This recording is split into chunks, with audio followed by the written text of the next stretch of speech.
What's up, guys? The ALGS offseason is finally over. Needs to stay alive. No, Melee does it! Welcome to our new series, the ALGS Rundown. I'm Tiff, and this week we're going to be covering all things year 4 of the ALGS Pro League. He finds two and the one clips. He's going to make it. Now, as a reminder, each Pro League region consists of 30 teams, 22 teams invited by ALGS, and 8 teams from the preseason qualifiers. The Pro League regular season prize pool is $1 million divided evenly amongst the 4 regions.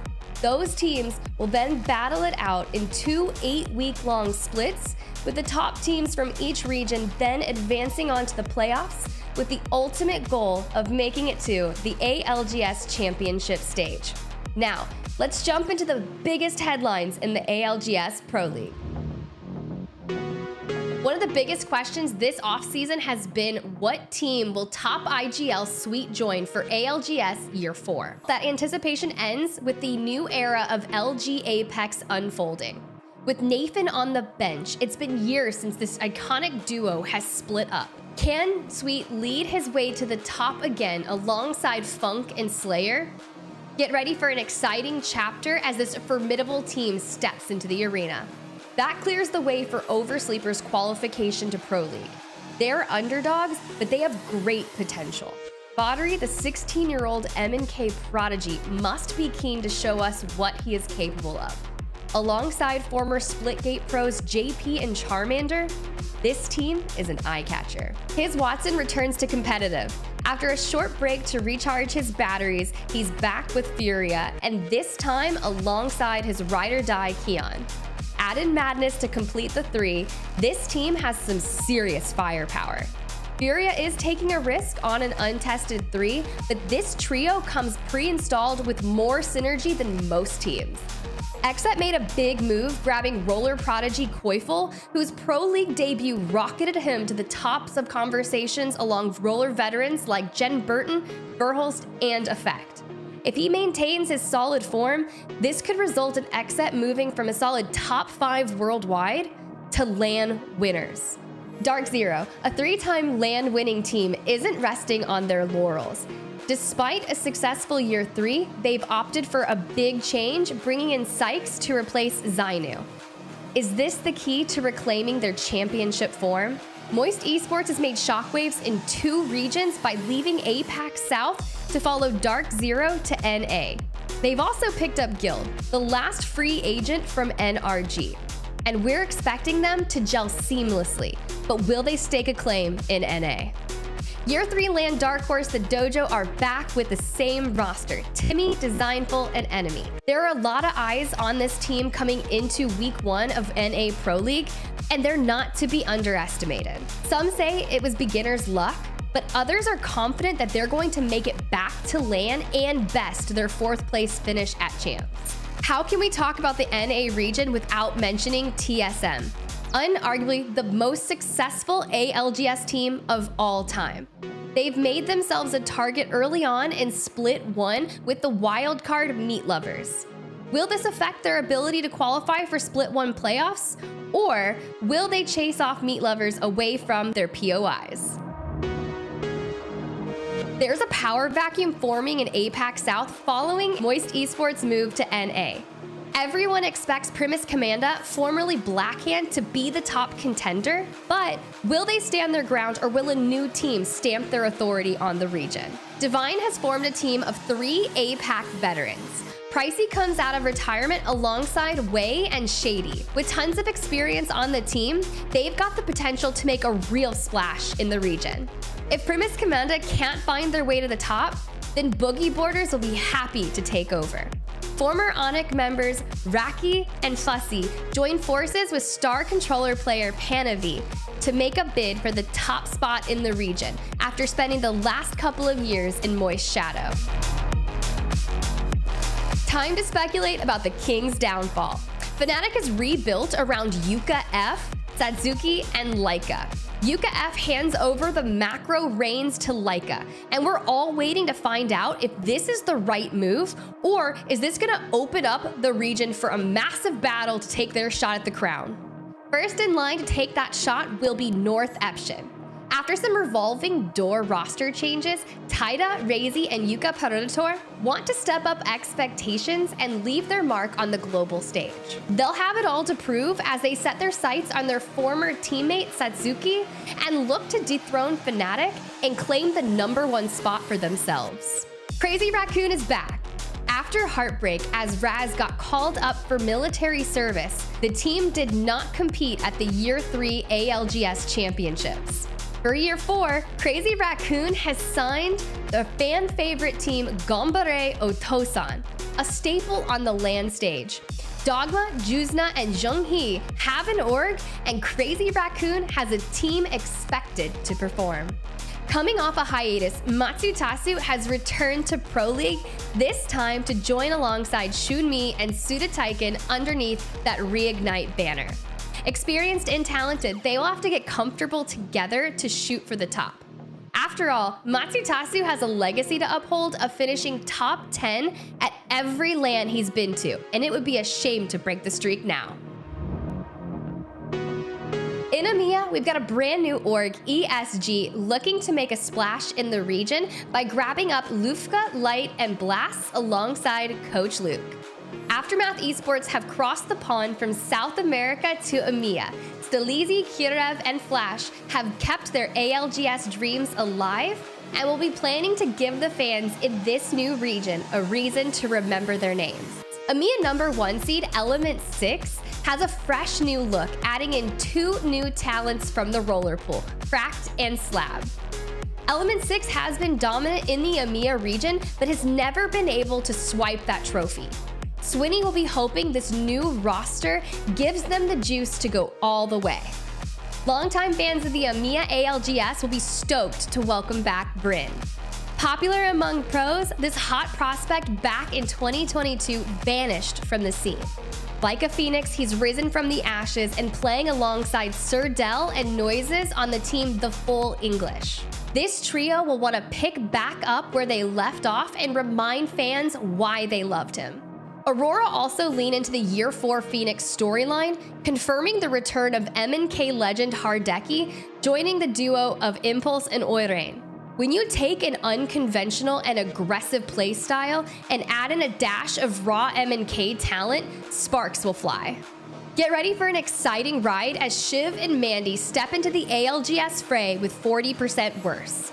Despite challenges like Shiv's injury, Mandy's retirement, and a tense last game in preseason qualifier, the team, including Zerifer, is driven by motivation.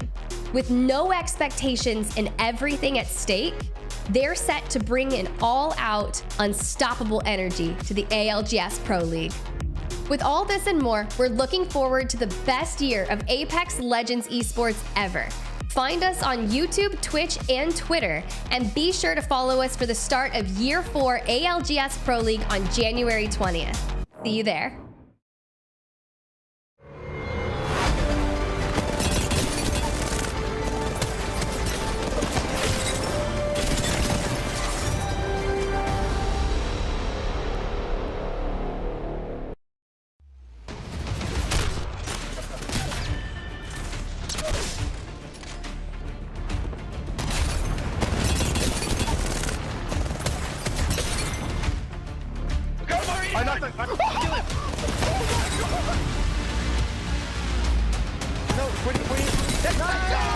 Yeah, the thermite doing enough damage. He gets the finisher. Oh my god.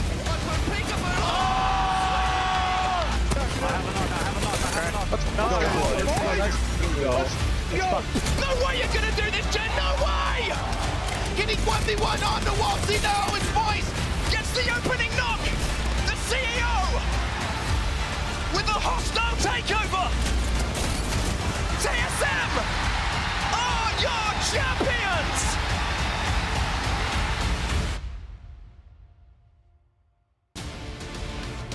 And it only goes up from there. Hopefully we fall down from the heavens yet again in year 4. I have a feeling we will. Welcome, ladies and gentlemen, to the ALGS Split 1. My name is Rain Day, and as we kick off a brand new year in our favorite Battle Royale esport in the world, I want to give you guys a shout to a happy new year yourselves, because guess what? We all know a new year brings new beginnings. It brings new opportunities, new resolutions, and maybe new ways of thinking about yourselves.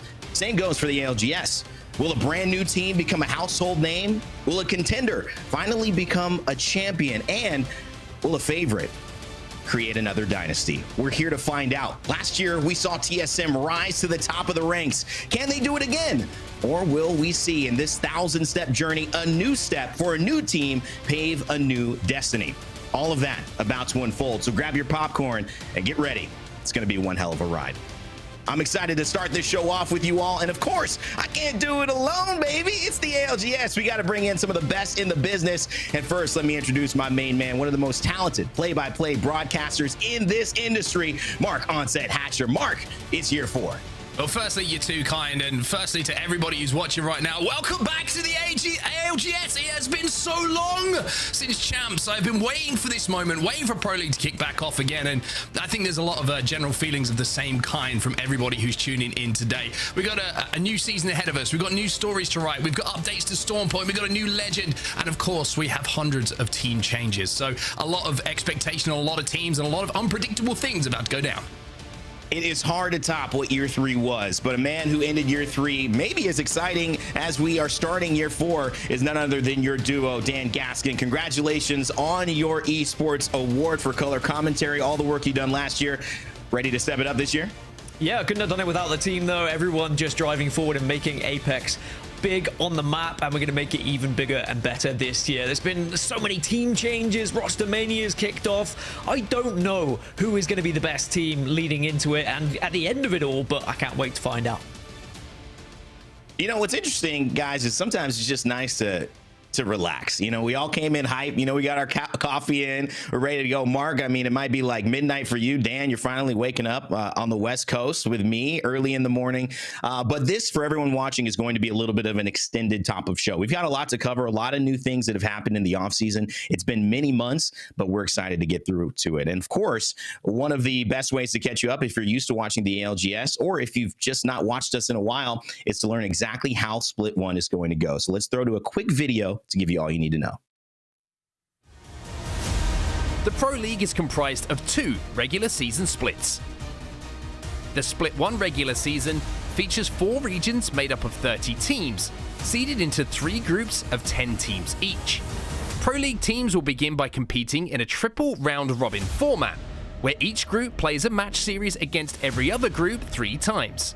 After these matches have been completed, the top 20 teams, according to the regular season standings, will compete in the regional finals.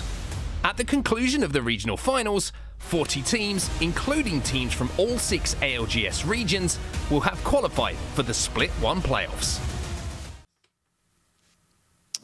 You know, I was wondering why I didn't get the call to do the narration each year. I'm just waiting for that call, guys. And now I realize you just got Mark to do it. I mean, unbelievable. He did a great job, though. I can't lie. So let me try to help you out as well. If you didn't get all the info, or you just want to know dates for when we're doing it, take out your phone. I got my little Nessie back there that's made by Dia's partner as well. Shout out to Dia. And go ahead and use that QR code to get a landing page that will tell you every single date will be live, every single opportunity to watch the ALGS, and also all information on how do people qualify, where they qualify, and where we're going for the Split 1 playoffs. All secrets that we will unveil as time goes by. But fellas, let's bring it back. Let's start talking about it. There's a new addition as well, Dan, that I want you to give our audience information on. It's bonus points. There's a new way to score points in the ALGS this year. What's more fun than extra points? So bonus points are going to be available to teams in this year. So bonus points, now bear in mind, there are 2 different things. We have series standings and overall standings. Firstly,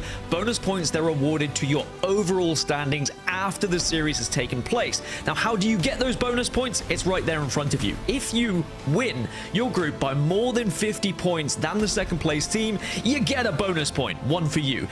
And if you manage to win higher than 50% of your matches, you also get 1 extra bonus point for each match that you win. So if you win 5 matches, you would get 2 extra bonus points, and you'd probably win by 50 points as well, so you'd probably end up with 3 bonus points awarded to your overall standing. So this is great news for everyone to just keep focused, even if they're dominating Rain Day, and we know what the players are like. They're competitive. We're going to see who's going to get the first game points.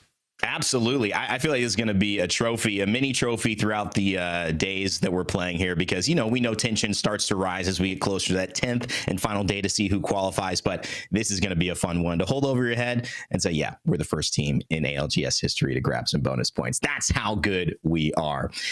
You know, I think this kind of leads us into our next topic, which is kind of the theme of the start of the season.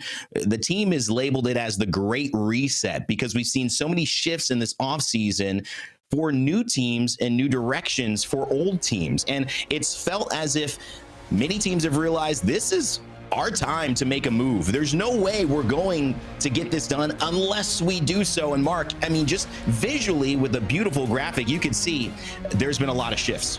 It certainly has. I mean, this is just a look at some of the partner teams that we have in the ALGS and the changes that they have made. And you can see the graphic kind of indicates a lot of the chaos that has gone down. Teams swapping over, players swapping over, finding new homes. I mean, we saw Xset, you know, they've got Koiful now joining them, with Dark Zero picking up Sykes from that team. And then you see the new look, LG, led by Sweet. Now he's got Funk and Slayer alongside in the 2 roller demons, and then the Dojo, of course, with DSG. Now, it has been, this is just a very small part of what's gone down. I feel like 95% of teams across both North America and EMEA have made a change, which gives us that unpredictability ahead of the season.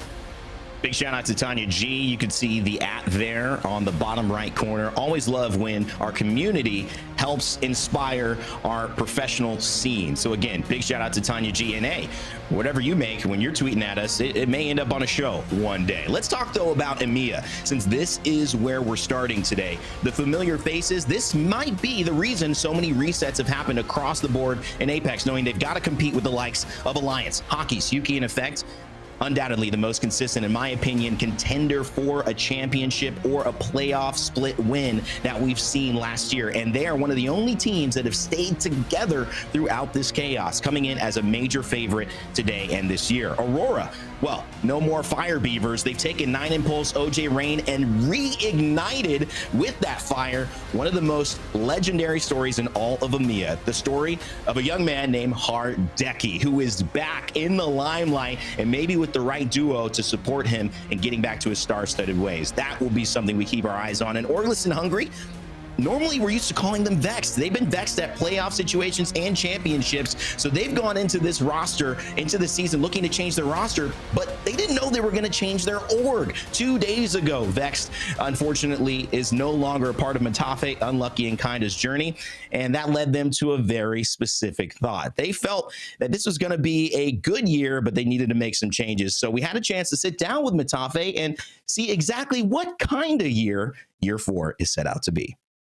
We had a really bad end to the previous season, so we decided to take a step back, trial a lot of new and upcoming talent in Europe, and there was only one that stood out, and it was Kinda, so it was a no-brainer to go with him.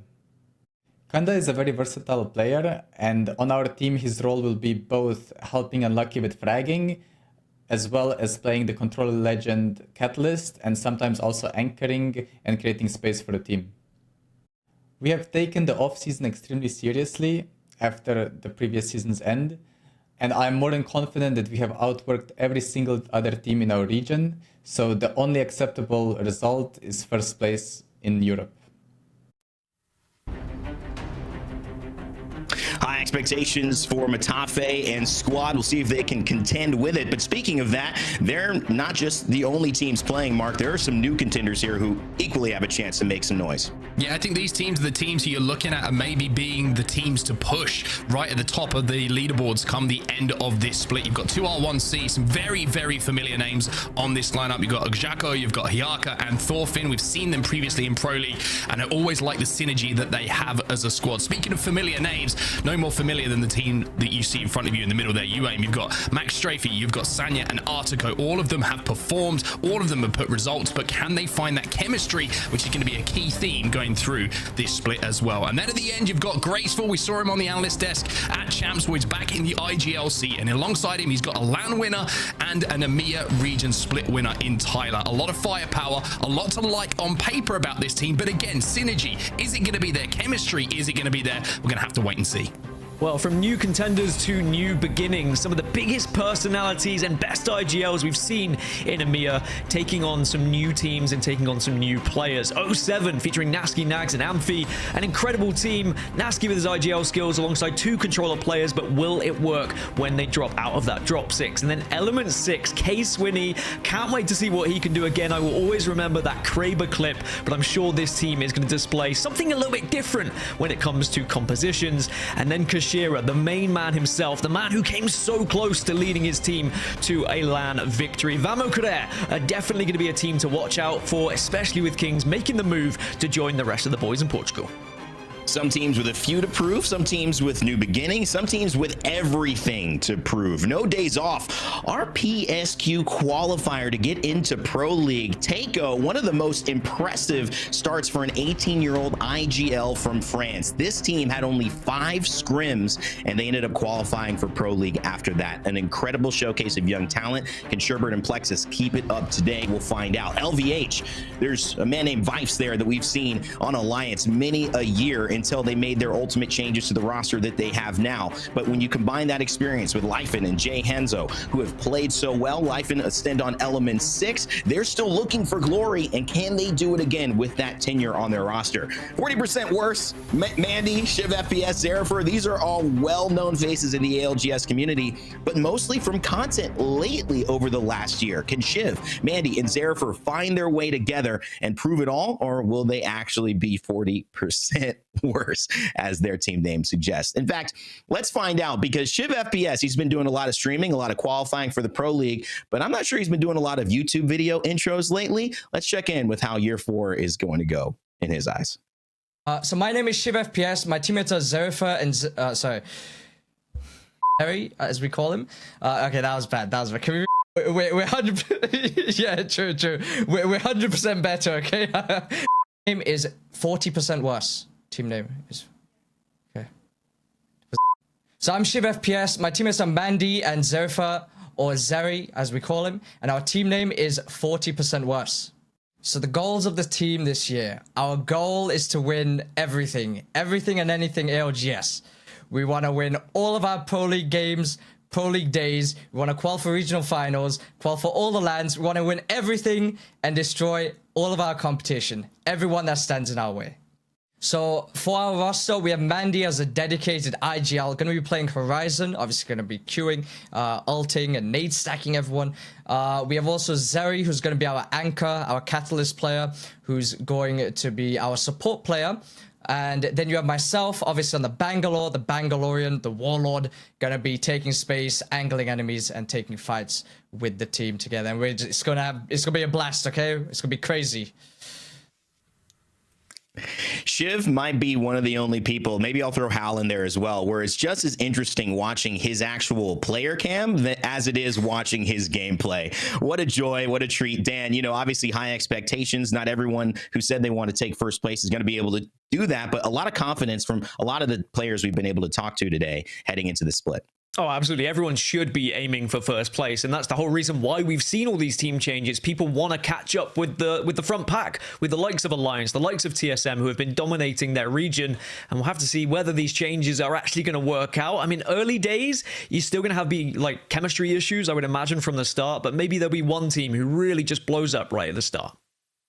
I can't wait to see it. Of course, this season is going to take place with 2 groups competing each day and alternating which groups compete. So for those who want a more in-depth look, let's zoom in on the participants in each group. Group A, here in EMEA, 2 rats, 1 controller, 40% worse, Shiv. Element 6, K-Swinny, 07.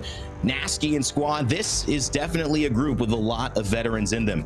Group B, coming up on your screen as well. They've got a lot of talent, as does all, and maybe the front runner in terms of EMEA Alliance. They will be taking their stage spot today. So we'll get to see this action between these two squads. And next week, kicking off their Pro League debut is Group C with the likes of Aurora.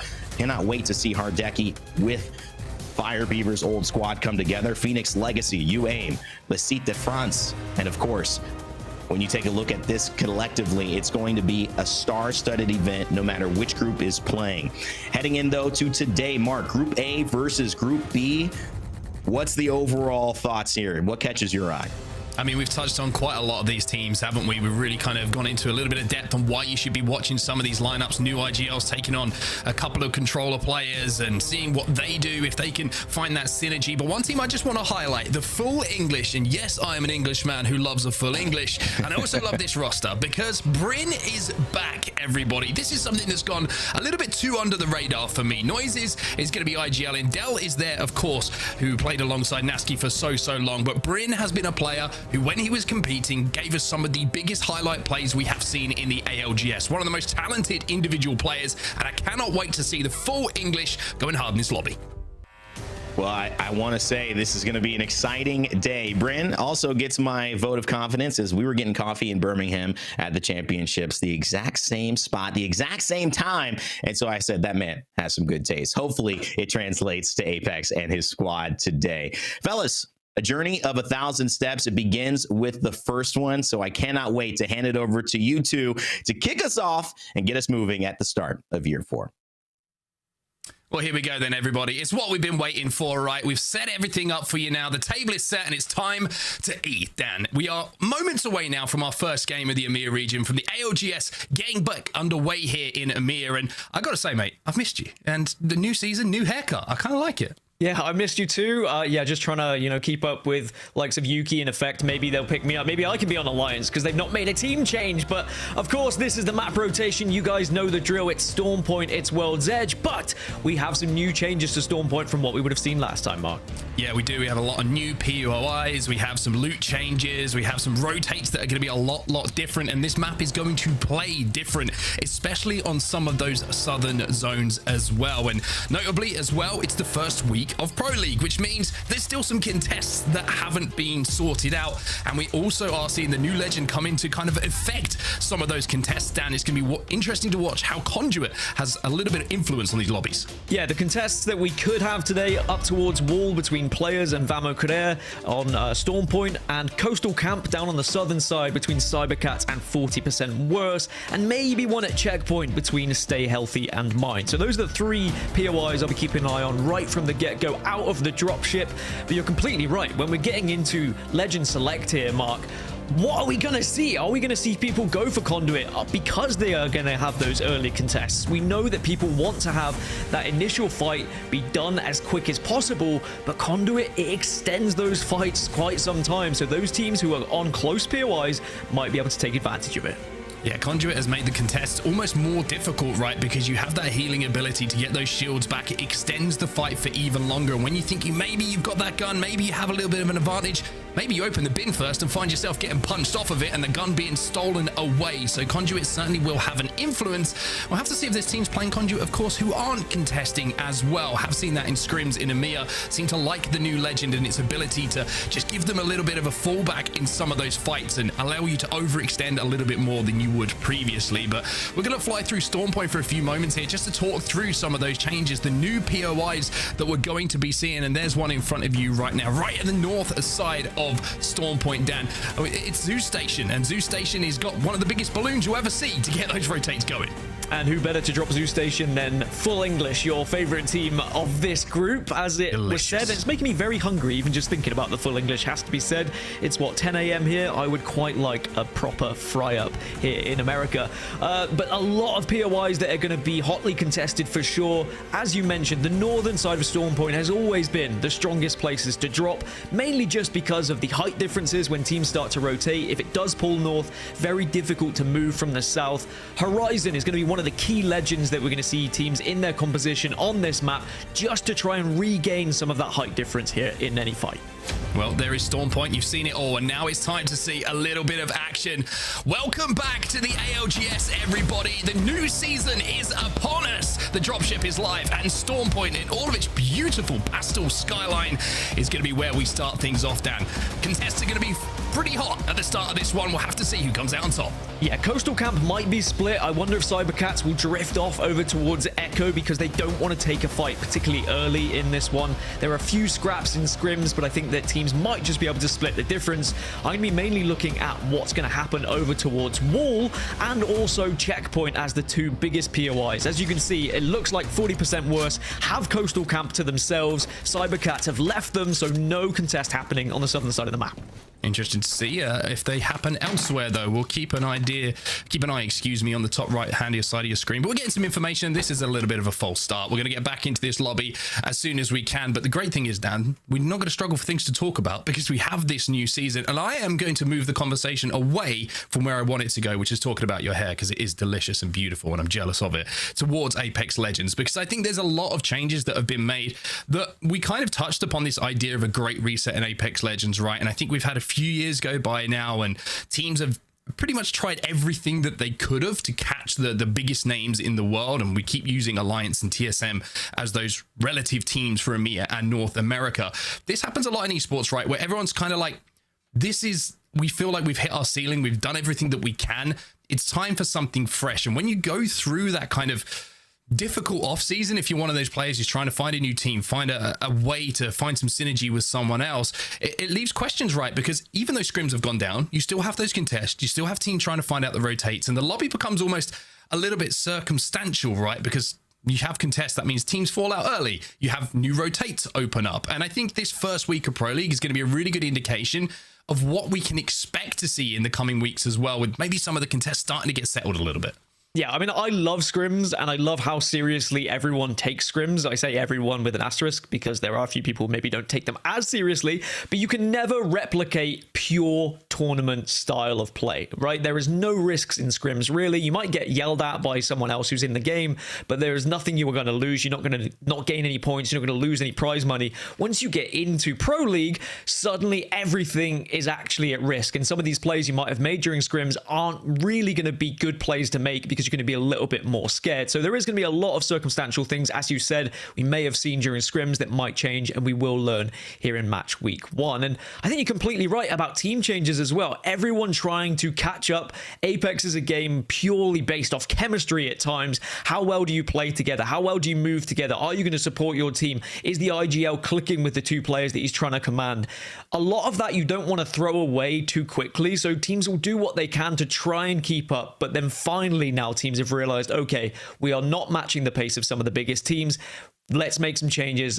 But now we're going to see teams have to start all over again, right? So we might see these early match weeks where teams will struggle, but they will start to learn, they will start to gel, and then they'll start to progress as a unit. Yeah, it's going to be interesting to see how the season comes along. And we kind of mentioned the new legend we're going to be seeing, of course, for the first time in the ALGS. And that is going to be Conduit and what she brings to the table. We mentioned how Conduit is almost a necessity on contest, Dan. And tell us a little bit about why. Conduit, just the ability to be able to shield your teammates is going to be massive for some of these early fights. And also, if you're losing those fights, of course, she's a support legend, so it means you can get away, and anyone in your team can get away and recraft those banners. So you'll see a lot of teams taking those fights, and if they go down 2 players, the third will usually just try and run away as quickly as possible, rather than try and stay around, try and get a knock themselves or anything like that. She is an incredible legend for a fighting team, and not just in early fights, can really help out in those late game fights. Great at spacing some teams with her ultimate too, so I think that she is going to be seen a lot here in Pro League. Yeah, I think it's interesting as well. You mentioned, we talk about the contests, but Conduit obviously has some value elsewhere, especially in those end games. We see, players who are using Conduit, getting that ultimate down and really causing a real sort of floor is lava situation in final circles where they're just constantly ticking away and slowing damage. So if you can save and hold on to that ultimate of the energy barricade, then you can really cause a ruckus and divide zones in half, and firing it through a few cat walls or over the top of it can certainly cause some problems as well. So Conduit, we expect expected to see it a little bit more heavily in EMEA, I would say, in comparison to North America, but certainly something we keep our eyes on that contest. Elsewhere, we do have some potential changes as well, and I think we talk about changes, Dan, but one thing that certainly is going to be consistent, I would say, on Stormpoint is the use of Bangalore. If you can get her into your composition right, we know that the smokes and the digi threat are still so strong if you're sieging a building or if you're trying to hold off on a push. And the digi threat, it's not in the craft, I believe, right now, so it's going to be a necessity and at a premium if you can pick one of those up for fights. Yeah, I think Bangalore and the Horizon is going to be our two biggest Legends selections that we see throughout today, but Bangalore for a reason. I mean, it's great that we've got Shiv in the lobby because Shiv, one of the few players who pioneered Bangalore and stuck with her during the dark times when she wasn't meta, but now the smoke's so important for those rotations, and even the Rolling Thunder can be very crucial in some of those, not just endgame fights, but sometimes just to try and keep a team away from you, allow you to flee, or just to push them back away from a location, get them off of high ground. So many uses for Bangalore, whether it be aggressive or defensive. She's just a great all-round character to be using. Certainly is a mainstay, and speaking of mainstays, we saw kind of the rise of Catalyst towards the end of last season, and no surprise to see she's still going to be a legend that you're going to be picking, falling into that controller legend and going to be able to hit those beacons. And that's one thing that maybe you're going to be able to have to give up if you are playing Conduit on those contests, that ability to hit a beacon and find out where that Zoe is going. There are some little changes that of course were made, as you can see on your screen as well. Only 2 Qs going to be available now instead of the 3, which makes it a little bit more of a thought process as to where you want to put those down, what side of a building you want to try and protect and slow down, and also you can't yeet them quite as far as well. 50% reduction on the range, because I'm not gonna lie, you could really do some damage from distance with those. Yeah, she was almost as threatening as Fuse at times with her ability just to toss them out and really grief people who are hiding behind any sort of little object that they could have found. But now with the 50% reduction, you don't really have that same range, but she is still very important, and mainly it's for the Dark Veil. It's to be able to not just cover off sight lines and be able to make rotations, but also just kind of manipulate that final circle in any way you want to. Whether you want to push a team, whether you want to avoid a team, even if you just want to annoy a team, it's so difficult with vision when you're trying to walk through that wall back and forth if it is not your Dark Veil. So Catalyst is going to be very important as well, and I'm sure we'll still see plenty of her. Well, here we go then. No false start this time. The ALGS is back, everybody. Game 1, you can see it. The players are already falling out of the dropship. And one thing that we did, interestingly, you noted down, it seems like no contest between 40% worse down on that south side. So it seems like a little bit of a split has gone down. And again, a little bit of a change to the lobby, right? We've seen teams contesting, and all of a sudden we're into ALGS, we're into the big games, and everyone gets a little bit more scared than they were previously. So you can see 40% worse on your screen right now. They are comfortable with their POI. Yeah, I think Cybercats realized they were being a bit greedy, trying to spread themselves between Echo and Coastal, and maybe just recognizing also that 40% worse, a very good fighting team. I remember seeing Shiv's team take a lot of early scraps in previous ALGS seasons, so quite right to avoid them off the drop. But suddenly my eye line goes elsewhere. What's going to happen at Checkpoint? What's going to happen at Wall? Because there are contests happening, and here it is at Wall. It's VQ versus Red Dragon. Yeah, Red Dragon going in, VQ going to be already with Kings down, so it doesn't look like maybe there is actually going to be a trade going down. So this contest, which has been going on in scrims for weeks and weeks and weeks, well, it's not finishing here in the Pro League as well. Kashira gets a little bit of damage, but do they have the man advantage? You would imagine so, from the fact that they're both quite happy to double push this door down. It seems like they do have an advantage, and sends 4 seconds till that Q's back on Conduit as well to get those shields back. I was about to say, here it is. There's and it almost saves, but not quite quick enough. And now suddenly it's going to be advantage to RD. They have a 2 versus 1, and they should be able to finish it up. Or can they? As Kashira bites back. Kashira trying to escape, trying to use those knockdown shields, but he's not going to be able to do it. And one team to watch who has made those big changes over the offseason, we thought might be a contender, won't get to play too much Apex Legends in game number 1. It's going to be Red Dragon who come out on top, and VQ, they're going to have to just take a little nap here and think about map number 2. Yeah, that's a shame for Vamos Kuder, who will go down, but this is Checkpoint, and these are the 2 teams, Stay Healthy in Mind, who have been able to split Checkpoint quite well, and now this is going to be an elongated early fight. So this is going to be good news for the likes of Outplayed and No Days Off, who are dropping nearby, and they're going to be able to hear all this commotion going down for quite a while, by the way. So that will either A, allow them to third party if they fancy it, or they can make a more comfortable rotation around Checkpoint and avoid those teams who would usually be rotating with them. At the moment, it looks like both teams have decided to, well, stay healthy. That's all I'm going to say on that one. They decide to split the loot pool and decide to move on to their rotations. And speaking of which, Dan, we do have a little bit of an indication of where the zone is going to be going. It's probably pretty south, and Barometer is looking like a pretty good bet for some of these teams at the moment, as we're already seeing teams start to stack up. As on the south side, we can also see one team who's stacking up on loot, and that's going to be 40% worse. Yeah, Barometer is going to be the place to be, and those teams who did have access to the ring console were already moving nice and early. Quite important that Redragon won that fight as well on wall, because they now have a ring console they can just have a little look at, say, all right, well, we know we've got to move quite some way, but at least we've won this fight. We know that all the northern teams are going to be moving fast, so I would imagine Redragon will be one of the last teams to rotate in, and they'll just focus on making sure they loot up accordingly. As for Shiv and the rest of 40% worse, they'll be making their way to Barometer now. Quite an easy rotation from Coastal Camp, and they will have that indication of what's going to be going down. They had a survey beacon, but unfortunately no chance to use it for them. So no ring console, but I think they were able to see where everyone was going. Interesting to see that Mandy had every single thing decked out in purple on that scout as well. So every attachment you could possibly wish for. But Zerafa is probably thinking, hey, can we switch one of those purple attachments for a purple shield? That would be quite nice. Elsewhere, you can see they've got the long distance weapons to do a little bit of poke damage and get Zeri at least up to a blue pretty quickly. But this is a great spot to play if the zone pulls to this side of Barometer. We do see it pull to the other side, the more western side. Sometimes as well. The height is obviously, I would say, the most comfortable position to play. But as we almost always know, Dan, sometimes playing the ultimate height can cause some problems if it does pull away and then you have to jump down and move down to that lower ground. And that's where legend composition can really come into it in those final circles. What utility do you have to help those scenarios? As you can see, all of like the ultimates and smokes and dark veils going down for teams to start making their move, and we're already seeing lots of Horizon, lots of Bangalore, even quite a bit of Watson, it would seem. We saw that in APAC as well last night, Watson featuring heavily.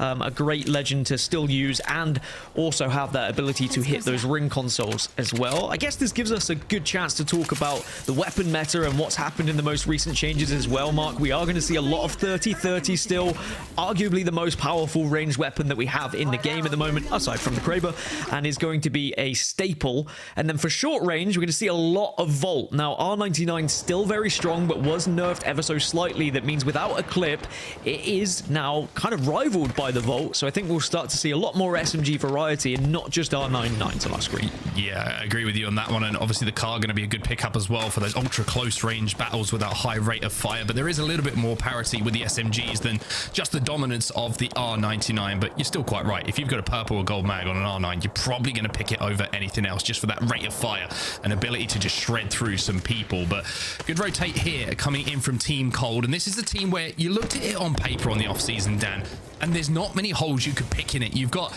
champions from LAN, you've got EMEA champions, and you've got one of the IGLs, the most established and veteran IGLs in all of the EMEA region as well, who is pretty damn good on the analyst desk as well in Graceful. And you hope that they can get out to a good start, because I think there's one of those teams, if they can get out to a good start, that the only thing that can really stop them is maybe a little bit of self-doubt and confidence. An impressive rotation from them as well, moving from command center, getting all the way to Barometer and finding a hot spot, as it were, but potentially a fight that could be happening over here. Two teams certainly posturing up against one another, and you can see Wives is just having a little bit of a look alongside the rest of the squad at the moment. But both teams will be more than happy to reside in these buildings for now, but they will know that eventually they are going to have to move once this circle comes in. It's a little bit of poke and a little bit of prod. Both teams should be safe inside of this building, but one team will have to leave, and you imagine both teams will have to leave at some point. But look at this angle. Unfortunately, it's not going to be an angle which is good enough. It looks like an invisible wall is causing some problems. Hanzo's getting creative, but the game is slowing him down. Yeah, slowing him down a lot, but trying to get in. And oh my god, there's just so many Watson fences everywhere. But now they burst out, and it's like a surprise attack, and it will have to be a retreat, but the retreat is not quick enough. LVH lose one. Hanzo has gone down, and he was the player who was trying to make that initial play, and now No Days Off have the numbers advantage. Can they take the last two players down without finding anyone else to come in and third party this? It looks like this is a pretty isolated fight at the moment. It looks like LVH have decided, hey, well, let's just try and get out of here and try and reposition for now. But No Days Off want to try and chase them down, want to try and pick up these KP, but aren't going to be able to do so comfortably at the moment. Yeah, there's a couple of teams nearby that can probably hear this going down. Aftermath and Outplayed, but they're in positions that are arguably better than this one, so there's no reason for them to move in. So as you say, still a pretty isolated fight. Now, I wouldn't say they're out of this just yet, by the way, because they have the ability to get Hanzo back. Now, this should encourage the other team to essentially make a push here, because you've got to try and finish these two off, but this is great damage just to keep them back as this respawn beacon comes down. Give me Mortal Kombat vibes. Hanzo, every time I hear that name, I just think of Scorpion. We'll have to see if he's going to be able to bring the fire as he gets back into the lobby right now. But you're right, the mobile respawn is going to be in the backpack, which means they can get him back in. And now the push is coming in, that they see that opportunity as the 2v3 might become a 3v3 if Hanzo can get back inside of this building. And just a reminder as well, dropping out the dropship now, you're going to have that armor that you had previously. You're also going to have the weapons, not the attachments, but you can fight now. It's not like you're that sitting duck.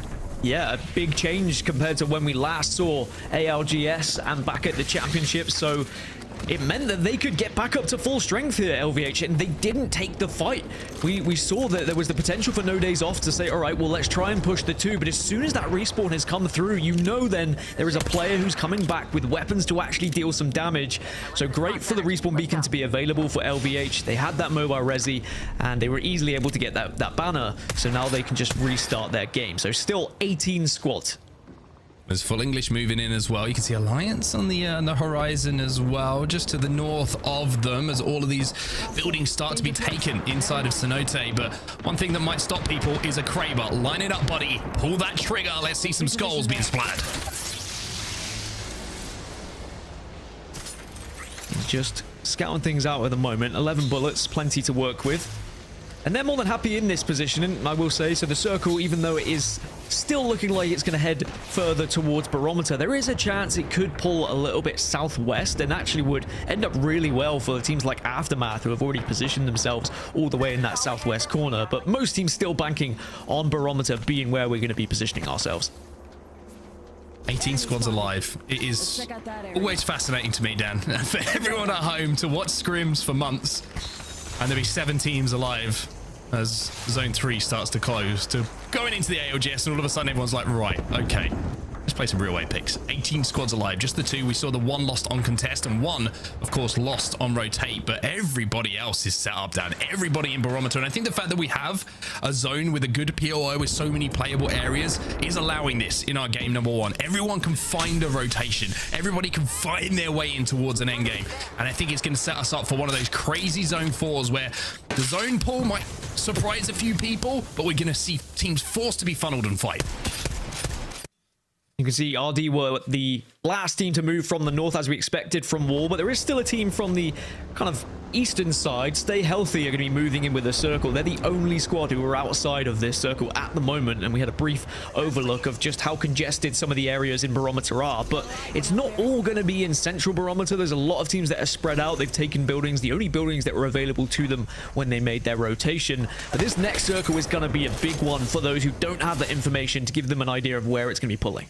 And the only thing that saved the player in that broken building was the fact that the Kraber bullets are a little bit heavy. Even though the gun is very, very strong, you've got to make sure that you account for that bullet drop-off if you want to hit the headshot. 140, though, is certainly going to help in leveling up that Evo shield here for Jukes. You can see he's only 37 damage off, and I'm going to be honest with you, he doesn't need the Kraber for that. He just needs to pull the Volt out if he needs to and just spray and get a little bit of chip damage to make sure that he's feeling healthy. Here comes the rotate, though, from the team that we saw win the contest right at the start of this game, but can they find someone to play?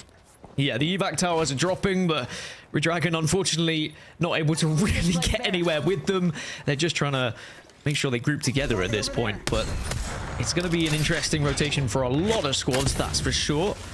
But at the moment, everyone's going to be starting to head back towards this southwest area. So the circle has pulled slightly away from Barometer to the west. So those teams who are on the southeast side are going to have to move. The likes of 2 Rats, 1 Controller, 40% worse. They're in the danger zones for me because they're going to have to push through all these teams that are in the center side of Barometer, and they're going to be able to hold the height over them.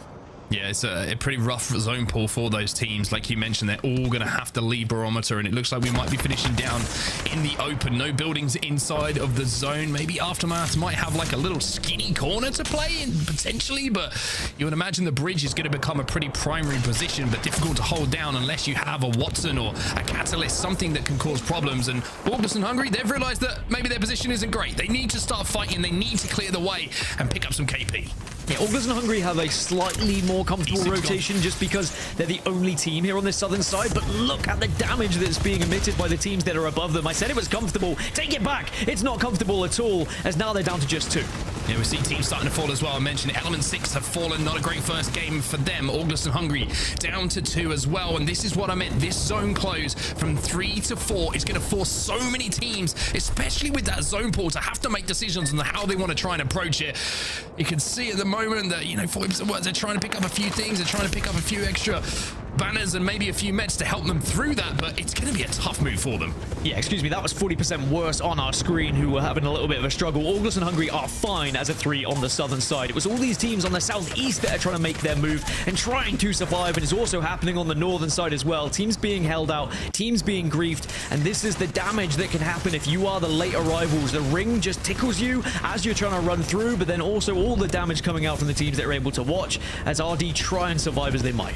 Stay healthy, eliminated in the meantime. But I mean, RD, this is the team, like I mentioned, that won the contest. They then used that evac to wrap all the way back to the north, and now they're finding themselves back in the fight with Alliance, who are holding them out the first time, and it looks like Alliance should be able to clean up these pieces. KP for them, it's going to be Redragon who are eliminated, as Alliance now have a long way to go on the quick side of zone to fight their way in. Cybercats also go down to R1C. Looks like they should be okay, but they're being... Oh yeah, they won the fight, so that's good. Cybercats eliminated. 2R1C are the ones who took them down. They now own this side of Barometer, but there are a few teams around them as well. You mentioned Alliance. They're going to have a tough rotation. If they go over that bridge, they're going to have a team to their east and to their west, so maybe an evac tower could be their best chance of surviving, but at the same time, that's also very risky, as the circle, again, is going to be moving west here. I mean, we've gone from 18, 17 squads down to 13 already, and the rest of the teams who are in Barometer, we're going to lose at least 3 or 4 more, you would imagine. Down on the southern side of the zone, you can see ALGS and Hungary has somehow made their way through, as they're trying to now push this fight. If they can win this fight, then they might be in a position to take away one of the god spots, but there is one player going down. Unlucky flies in extremely aggressively there, Dan, and might have just given away that first knock a bit too easily. Yeah, Aftermath trying to do what they can to respond in this fight. It's a 1 versus 1 now, potentially, and it is going to be Aftermath who come out on top. And unfortunately for ALGS and Hungary, not able to really get going in that fight. Can Aftermath stabilize, though? LVH are kind of griefing them from a distance, trying to get the finishes on these knocks, but at least Flash is going to be healthy and well, and they should be able to get back up to a full 3 here before round 4 closes. Yeah, it's such a smart decision as well, just to use that ult excel, just to give teammates an opportunity to get a little bit of shield back, as they're going to be forced out from behind this rock. It means they can pop the meds so they don't die to the zone, but also move with a little bit extra HP, so they do get one player back in, even with the rest of the teams who are fighting all the way from Sonote, trying to damage them, trying to chip away at those shields. But 07, who were in Barometer, they've taken that bridge position I was mentioning. And now this is where all the commotion is going to be happening on this northeast side and just east side in general. Everyone moving for Barometer. Cold eliminated.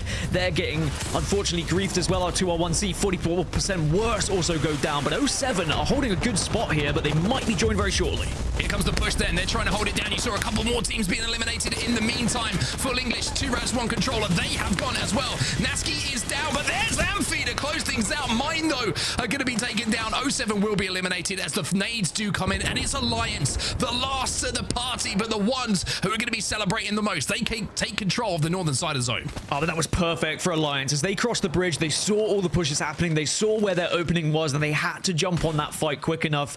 And thankfully, there was enough damage done to 07 that it made it easy for Alliance just to swoop in on the end. So now, suddenly, we're down to just 6 squads, just like that. Alliance, Infinite, Outplayed, Aftermath, LVH, and No Days Off. Remember, LVH and No Days Off were fighting on that western side right at the start of this game. They've been able to slowly creep down further and further on the southwest to get into, arguably, some of the best positions. LVH are the only team in circle right now. However, you can be in circle, but Effect has got a wingman, and we know that gun from the package is a problem for anyone who tries to get in the way of it, and that's what happens. Effect goes in and just mows down the majority of the shields. There's the cleanup crew coming in for Alliance. 8 seconds till the zone starts to move, though. Alliance are going to have to keep moving here. That fight is not going to be the end of it for them. Yeah, Outplayed are starting to join this fight. Aftermath also taking a look at it. Alliance just need to stay healthy, get those shield swaps. They finally take down Infinite, and I don't think Outplayed closed that gap quick enough to be able to push this fight. So Alliance will get a second to reset.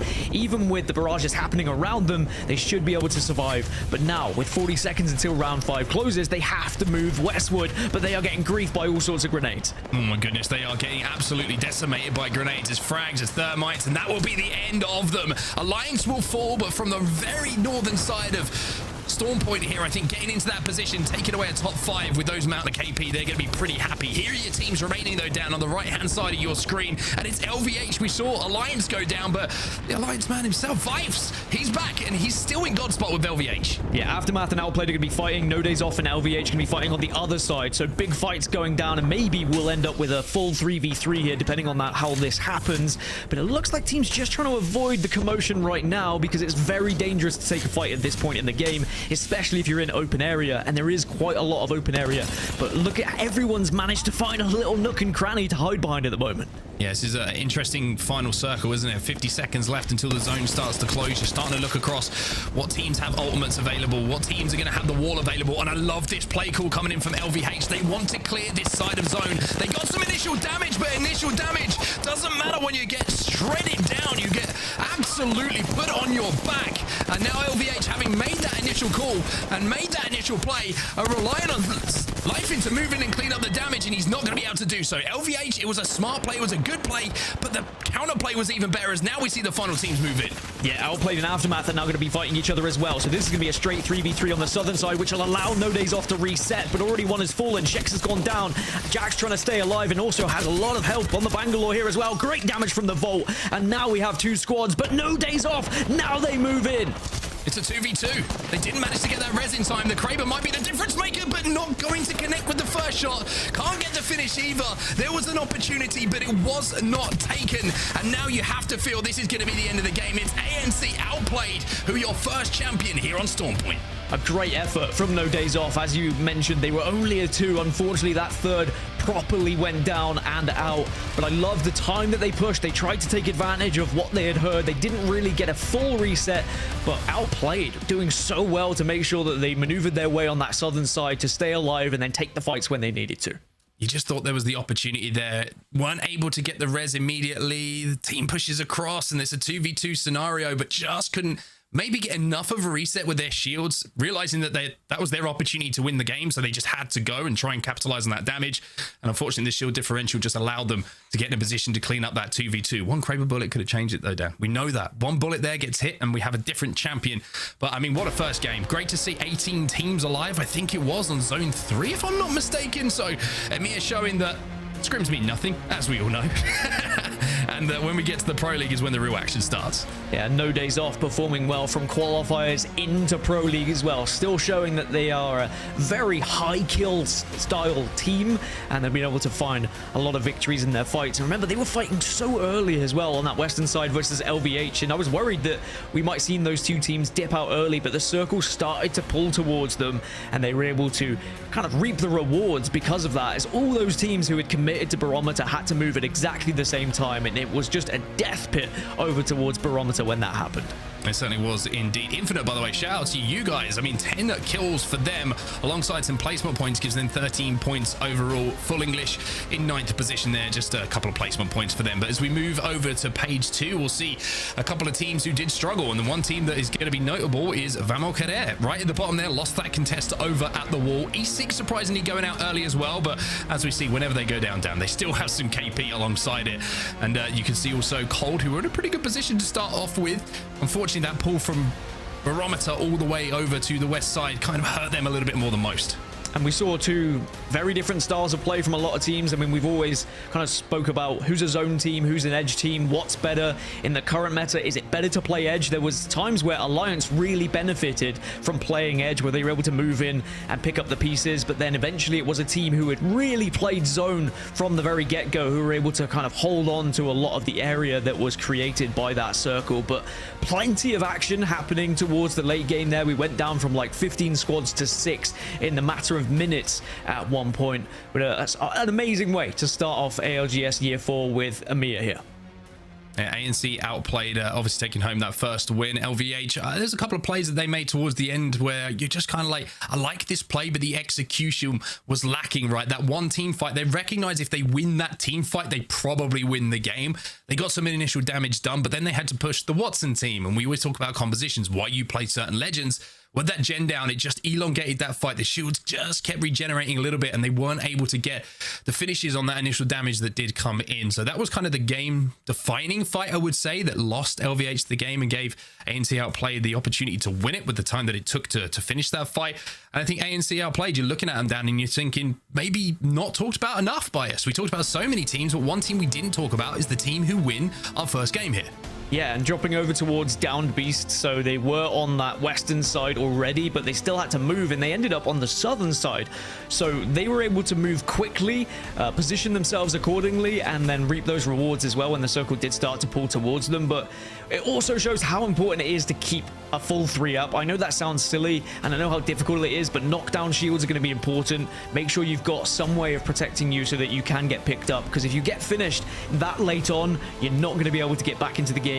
Well, unlikely anyway, even with a mobile resi. So that was unfortunate for LVH, but we have to tip our hats if we had them to Outplayed. Well, that is game 1 done and dusted. It's time for us to go to a quick break, but don't go anywhere, everyone. The ALGS will continue here in EMEA. Game 2 just around the corner.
Welcome back to the ALGS Year 4 Split 1. We are back with Game 2. Rain Day and Gaskin on the mic representing the start of EMEA. And Dan, what a finish. We saw ANC Outplayed, a team, quite rightly, we have not spoken about enough, take the win in game number 1. Well, that's one way to start getting talked about, right? Is to start winning games and put your name on that map. And now we're going to be keeping an eye on Outplayed and how they move and how they rotate and whether they can make this a pattern or whether it was just a one-off going into map number 2. Remember, they drop over towards Downed Beast, so that kind of southwest circle did help them out. But the same could be said for LVH, who drop at Cenote Cave. They weren't able to capitalize, but they were griefed quite early on. But still, both teams able to pick up good points from circles pulling their way. And just to mention, Andy Jack, Shex, Willem, they've been together, the Italian trio, since 2022. And Andy Jackson Shex since 2021.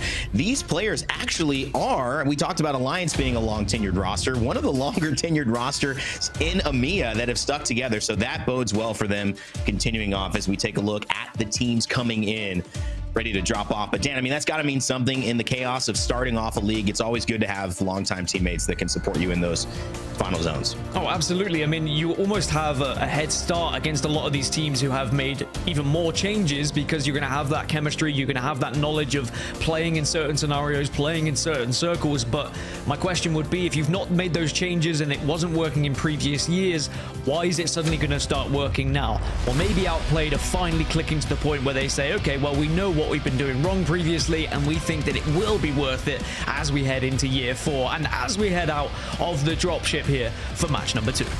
It's Storm Point. World's Edge comes in the second half of our games today in EMEA, but we go to where the storm is heaviest, right into the eye, as we kick off with, yes, another contest. Dan, you had mentioned this is a big part of a few of the starts of this season, teams fighting for space.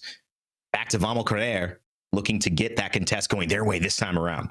Yeah, last time they were about a millisecond away from the Conduit Q being able to help them in that fight. We'll have to see whether they'll be able to get a better fight this time, but it looks like maybe RD are saying, oh, yep, we've lost one, we're getting out of here. They can craft the banner because they have the support legend to be able to do so, and Vamos Correr were able to get the better of them this time, and they will assert a little bit more dominance. Big start for Vamos Correr because it could have gone very, very poorly. 2 games in a row, you're sitting out for 30 minutes. That is one of those difficult mental battles. Plus, you don't want to fight the personnel battle of looking to get your team together off of scrims into the real ALGS environment. It's 1-1 for these two teams. So Red Dragon now going to go back to the drawing board and see if they can take the edge before heading to World's Edge. As we transition over another fight between No Days Off. And look at this, Vamos Correr possibly getting involved. No, they're really not. This is actually, I think, this is Mind and No Days Off. Yeah. A mistake. Yeah, this is, we're just getting those graphics set up for you guys. But No Days Off specifically, second place in that match we just saw, Dan, really impressed me so far. Yeah, being able to quickly move in those early games to get into that western position, but now are they going to be able to move quick enough fighting Mind here at North Pad? That means Mind left checkpoint and instead moved over to North Pad, so that's an interesting decision. You already had a contest happening. Well, it's worked out for them as Mind will wipe out No Days Off. So No Days Off, after an amazing match number 1, the new team who qualified into Pro League, suddenly they then get griefed at North Pad, and Mind have said, you know what, we're not going to give you any easy games, we're not going to give you any easy looting paths. Instead, we'll take the fight to you. Wonderful stuff. No Days Off again, just mentioning that 18-year-old prowess. Played the Watson, switched, I believe, to Catalyst earlier on, so we'll see how that goes. Infinite, another team, 13 total points. I think they placed around 8th, but with 10 kills. That's why they're sitting at about 4th place overall in the lobby. Kizarone, Aimbot, obviously members of our EMEA Pro League for a while, but showing up really nicely in game 1. And sometimes just getting those kills early on, that's a big confidence booster for teams heading into the next portion of these matches. Sometimes the tactics will come. Sometimes you have to feel out how this lobby is going to move, especially with rotations and how people are playing in zones. You mentioned playing a little safer, rotating early, but if you get kills early on, that at least gives you some confidence going into most engagements that you take. Now, I'm interested to see where Cold move here because they were one of the teams who had Ring Console available to them at their drop, as well did Full English, and actually they're both landing in the same spot, so both teams with a very similar idea after seeing where this circle is going to be going, and they want to be holding this northern side over towards checkpoint, but it looks like there's going to be plenty of teams here to try and just inflict some damage as they dropped. Full English and Cold taking the fight, but also 2R1C in the vicinity too. No extended mag on the triple take, but one of my favorite weapons this season by far. So effective in that mid to close range, as well as being able to pepper from long range. We'll see if that continues to push. Seems like they wanted none of that. Catalyst securing the backside of a door as they look for another engagement. You see noises though, and Squad continuing their best to try to push forward and create it, but Cole just going to sit in, pop an ultimate accelerant, make sure that Catalyst wall is ready to go with JMW, Graceful, and Tyler FPS. Graceful, we've seen him be so successful in this Pro League and on broadcast with us as well, Dan. He's a multi-talented threat. He's looking to get a few kills though. His eyes are focused on this one. Yeah, whilst we were able to spend more time with him, though, one thing he made very clear, he wants to play, he wants to compete. He's not ready to retire and join us on the desk just yet, and we'll have to see whether he can make his way to LAN once again. It all starts here in the early days here of Pro League. You have to find consistency, you have to be gelling as a squad, as there's a lot of commotion going down underneath checkpoint, actually, and it looks like Stay Healthy will be taking this fight, and they are staying healthy. They're a player up right now. Nice shots from the Volt. Bowen pushing it as well over the knockdown shield. Can't quite might finish it off. The R301 will do it. And that's another 3 kills. Mind going down after that early engagement with no days off. They've been forced into the rotation, and Stay Healthy have stayed just that. But they're not alone. Infinite coming around the corner as well. Will they be a part of this? Will Cole be able to come down from the top? We would expect JMW to maybe have that catalyst wall close. Tyler FPS does have that Bangalore ultimate. But again, no one finding the exact moment to push. You might give up a little bit more than you get in this regard. So staying patient and keeping height.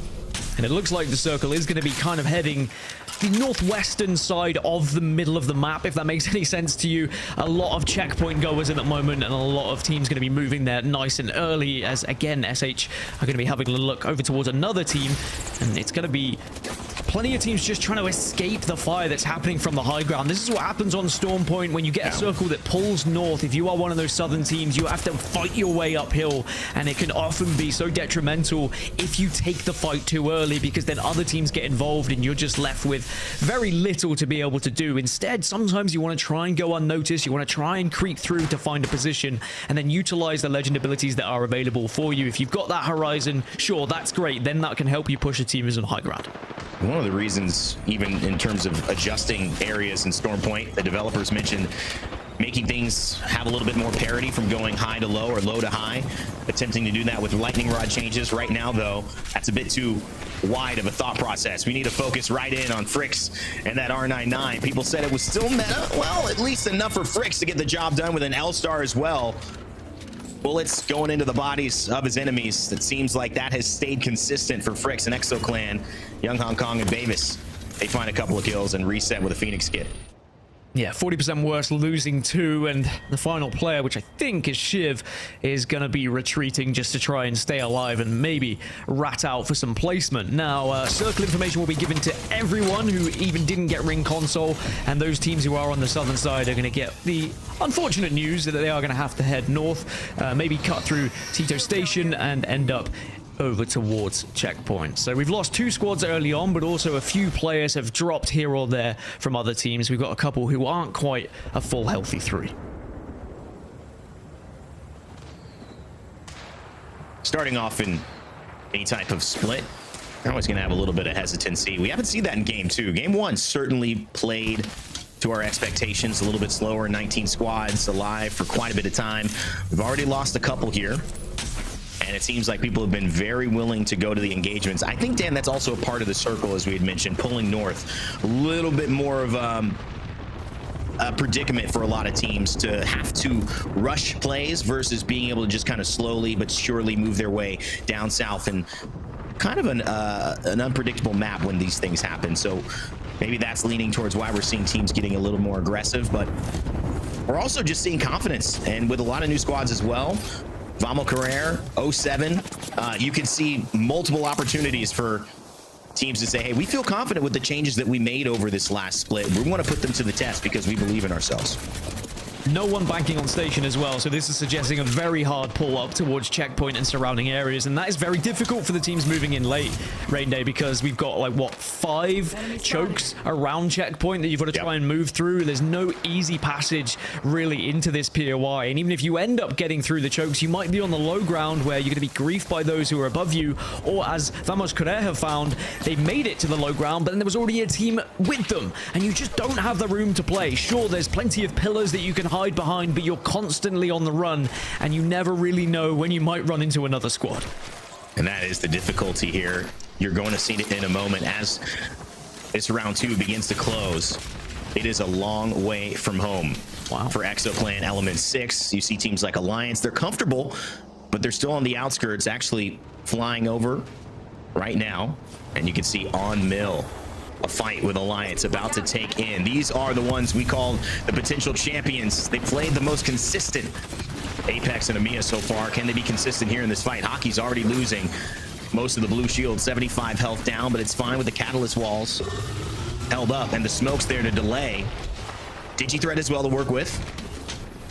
On the rotation, everyone just stalling out of it. Yeah, great barricades coming from Effect as well, just to try and manipulate this fight in whichever way Alliance want to try and work it. And again, barricades another door, just continuously forcing this team back, frustrating them, poke damage, make them heal, and getting to the position that you want. And now Alliance are able to just find themselves on the outside here. That's what they wanted to get. They didn't want to be stuck in a kind of close quarters fight where they might have been in a poor position, might have been able to get shot from high ground. Now they're able to escape this fight, and they can take it if they want, but they might start thinking about rotation. And it's just what happens next too, which they're so good at. If they do win that fight, LVH is very, very close by, and they would probably be on the low ground or have put themselves in maybe a bit of an extended position. So wisely pulling out to the outside, as you had mentioned, Dan. What does that though mean for the rotations in the from now on? Because they are choosing to maybe try to pepper some of these teams up north. 07 ANC outplayed, running in front of them, behind them still Aftermath as a duo. Yuki keeping eyes in the back of his head and in front as he takes on the role of that conduit. 60 extra health over to Hockey's, which uses it immediately in this engagement. Effect trying to see if he can get some damage, as 07 does look to be maybe on the outskirts of that one. Only 2 alive and some damage already taken. Yeah, this is a tough one for Alliance because they know if they get involved, the potential of the team that they were already fighting behind them could then suddenly join them in that skirmish. And this western side is an important area to take because I spoke about those choke points. The western side has quite a large choke point, one of the bigger ones going into checkpoint. So it is a good position to be able to hold and dominate if you're able to win. But there's like, what, 5 teams here on this west side? So it's not going to be an easy task whatsoever. ANC outplayed, split in between Alliance and the full English. On top, Effect finally hitting a couple of shots. It's not the laser beam we're used to, but maybe it's not the character we're used to seeing Effect play as well. Notably on the horizon, some changes over the course of the season, but maybe just more of a responsibility. Yuki also on the conduit. We know of him as a 1v1 star, but that character inherently needs to be keeping an eye on her teammates at all times. So as much as they've stayed the same, taking on some different roles and responsibilities this season, Alliance, maybe a sign of growth, maybe a sign of what was missing in terms of getting over that ultimate hump and claiming the championship. And for some teams who kind of struggled in 3v3 fights, Conduit is the perfect answer because it just gives you that extra option of a little bit of oomph, a little bit of just firepower that you need in those 3v3 engagements just to try and stay alive. And that survivability can be massive, as now 07, who are holding prime position, some might say right now, are getting pushed. This is where the circle's going to be heading towards, and they were really holding this choke. There's a lot of smoke that's gone down, and Nags has fallen. This is tough. Nasky seeing Amphi have to get that shield battery off finally, but Nags probably not able to get back up at this point. They have to go downhill. They're going to hope for a crawl. Maybe that team goes and gets distracted with something else, but it's E6 in case Winnie. I think he's going to keep his eye on the prize here. You'll be all right. R99 from that range won't work. 308 in the Nemesis, though. So feeling confident. It's still a 2v2. Trying to get that res. The Arcstar will delay any peak. And it's looking like it's getting worse and worse for Nasky and Amphi as time goes by. 18 squads remain as round 3 starts to close. This is not what we were seeing in scrims. Everyone playing far more conservative, trying to find those positions, trying to get into those early rotates, as now we're starting to see the kill feed start to light up a little bit. VQ have lost one, so Dell's gone down as well elsewhere. And Alliance still trying to take this fight, and it's Alliance versus former Alliance. You love to see it. Oh, man. Life's so many moments after games, in lobbies, hanging out with this duo of Hockeys, and now look at this squad, Yuki and Effect. They've made a name for themselves in such a different way. Life's trying to do that as well with his new squad. 17 left, and you're going to see them start to fall here as this zone and the next one begins to pull. And you're right, they just back off. I mean, that seems to be the play that a lot of teams are doing here. It seems to be conservation. It's just so risky to take these fights with so many teams in the area, and I think they know it. They saw the teams that were coming from the southern side. Elsewhere, AM taking the fight. Karev being the last player remaining goes down. So do ExoClan, Aftermath fall too. We've seen 3 squads just fall in the space of merely seconds. Now Alliance, who were moving north, say, okay, well, if you're retreating, let's suddenly push south. Let's get this KP is 40% worse. Eliminated. Shiv goes down. Cold also fall. Suddenly we're down to 11, Rain Day. And this doesn't seem like it was conservation. It seems like it was an awareness of what is going to happen as these teams have to rotate south, and Hockeys and Alliance have picked up on it. From that moment I was talking to now, 7 squads have died. The truth is there's just not enough space so far in Storm Point. Missed Kraber shot from Matafe. They're orgless and hungry. They're still looking for that first meal with the Kraber. Not sure they're going to be able to find it right here, though. Really good use of inside that cover, but they know that that's where they have to go. Trying to find an opening. It's just not going to happen. But behind them comes trouble. Yeah, this is where they can go, and this is what Alliance have poised themselves for perfectly. Alliance saw where the circle's going, and they say, if we control the southern side, we have a chance of winning this game. We just need to grief. We don't need to commit. Just hold the south side so no one's going to be behind us, and they do that job. They punished August and Hungary, who are trying to desperately survive, but Unlucky will go down. So did 2R1C. 8 squads now remain. Passion win that fight, but Alliance control the southern side of the circle. I mean, it's just Alliance. That's all that it is. 0-0. I'm not sure what that was. Goes down, not going to be able to get gotten. I can't tell if that was just looking for something or it was just a poor decision, but he leaves his teammate, goes into a full 3, gets down, not going to be able to get recovered there. 7 squads remaining. This game has shifted on a knife's edge, and it has shifted all the way towards Alliance, because as we pulled back wide and revealed they were the one holding the Razor in the first place and have just taken it off the table and stabbed it in their opponent's backs. What a move from them. Primetime position, now LVH, Red Dragons, Element 6, Infinite, and 1 member of 07 still alive, Dan. Yeah, so E6, Infinite, Red Dragon, 07, they're fighting on that eastern side, and it is going to be a right old skirmish over there. You have to try and stay as healthy as possible because there are so many teams. Infinite go down, but Case when he falls to a grenade, and now that will just be the chance for the other teams to be able to push in and finish off E6 here. Slav will try as he might, but it's not going to work out. 4 squads now, as Red Dragon will eliminate the last remaining player. But look at this again, LVH and Alliance fighting for prime position on the western side. They've got to keep Yuki alive. He's the conduit. He doesn't have enough right now to get the shielding up, but that's a really good piercing. Spikes from Effect. Oh my goodness gracious. Doesn't miss a bullet. Effect doing Effect things. Hockey's still alive with the red. He shows up and gets deleted. What was that? That was an instant delete button. How did that work? Oh my goodness. Red Dragon, I believe, and LVH with 07 now the only ones alive to make a move. There's a cheeky Nasky in the lobby, hiding as a lone rat into the top 3, and still has a chance to potentially win this game if you play it right, because now RD are down to just 2. So are LVH, I believe. So Nasky needs to keep close, needs to have a little look in on this one to see if he can pick up some action. Wifes, we mentioned him as one of the former members of Alliance. He's got a new squad now and something to prove. Will they prove it here? It's LVH, the final 2, and I think it's just Nasky who's going to show up and say hello. You guys want to cook? You want to make something? He's like, no, we got our meal prepared. We got the dub. LVH, your champion here in game 2 as we kick off our split. Nasky just a little bit too late to the party, which is exactly his personality. I imagine he's the kind of guy who does turn up late to a party. He's too cool for it, right? But elsewhere, I mean, Alliance, the fact that they weren't able to win that fight because they got griefed by Red Dragon, it was a massive one against LVH on that western side. Those two teams were kind of posturing up against each other for quite some time, and the fact that LVH came out on top in the end, I mean, it was a game-winning fight. Yeah, it was a game-winning fight. And, you know, what's so curious about it, too, we saw them have a moment against Alliance, but we also saw, really, I think, some of the questions that we stated at the beginning get answered. LVH, a lot to prove. Will they end up performing, especially on their debut, as somebody who's worthy of contending for Europe or EMEA in total? Yes, yes, yes. 7 kills, 12 placement points, a total of 19 to kick it off. 07, you got to give hats off to Nasky for getting 9 points, 10 points total after not a great fighting game, but overall just a great tactical game. They're even tied with Alliance, but Red Dragon, Element 6 having some monster performances and kills, Dan.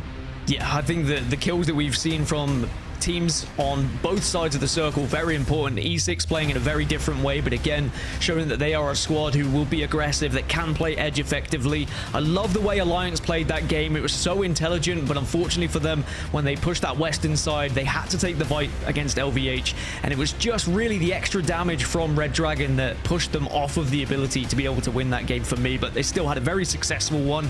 And then a few teams who really struggled on the other side of the leaderboard, who again just couldn't quite get going, whether that be down to a poor rotation, maybe they didn't get ring console information early enough, so they just had to move on a whim.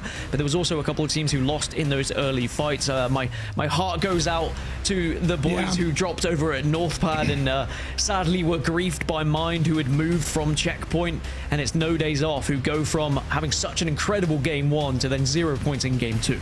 It is unfortunate to start so well and then have that, but I would rather start really well, I think, and then know that, okay, we got to bounce back. Not a great game 2, and then have a game 1 where you get 0 points, not even a chance to play. To me, that just starts the day off wrong. You don't want to go into a 6-game lobby like that, wasting 30% of your options on this map specifically. Overall, they'll be happy with 2. They've got to get something done in 3, and you can see overall with our series, this has been a lot of storylines building in just 2 games. Teams we've expected to play well have played well. Teams that we have challenged to step up to the plate have taken on the challenge. LVH specifically, Jay Hanzo, Lifen, the winners of this game.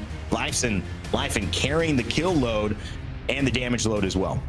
Notice the conduits that we see in the top 3 as well, and how important conduit seems to be in the EMEA region for some of these teams. Has really played a vital part in not just early fights, but some of these late game fights as well.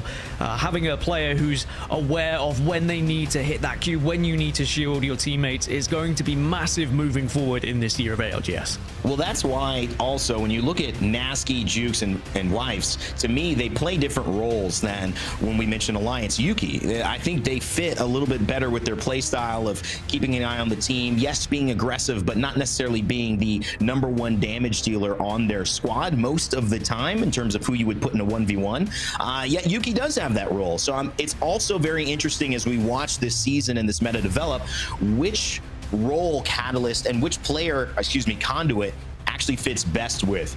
So far, only 2 games to go by. We'll continue to keep track of that as LVH lands at the top. ANC outplayed, and Red Dragon right behind them. Red Dragon, Infinite, and Alliance in a 3-way tie with 20 points all the way down to 5th.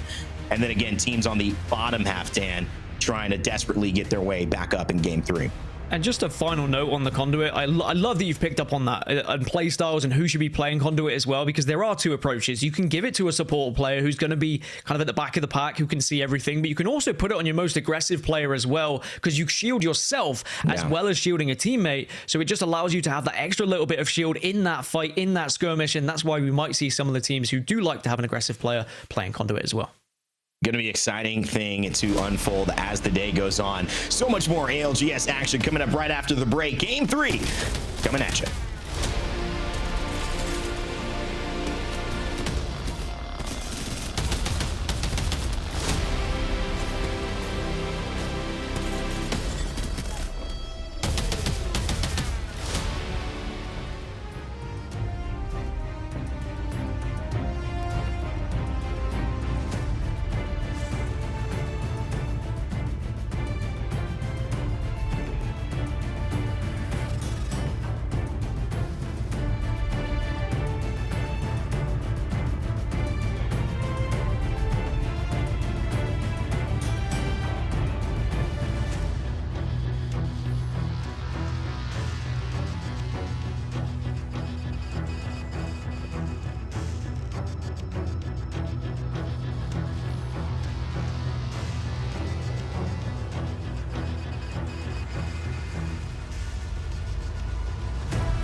Welcome back, everybody. 2 games done already of the EMEA region. 4 to go and 1 more on Storm Point. It's going to be myself on set and the beautiful Dan Gaskin to take you through this next game. And 2 games, Dan, 2 different winners. But one thing to note is we've pretty much gone south for both these zones.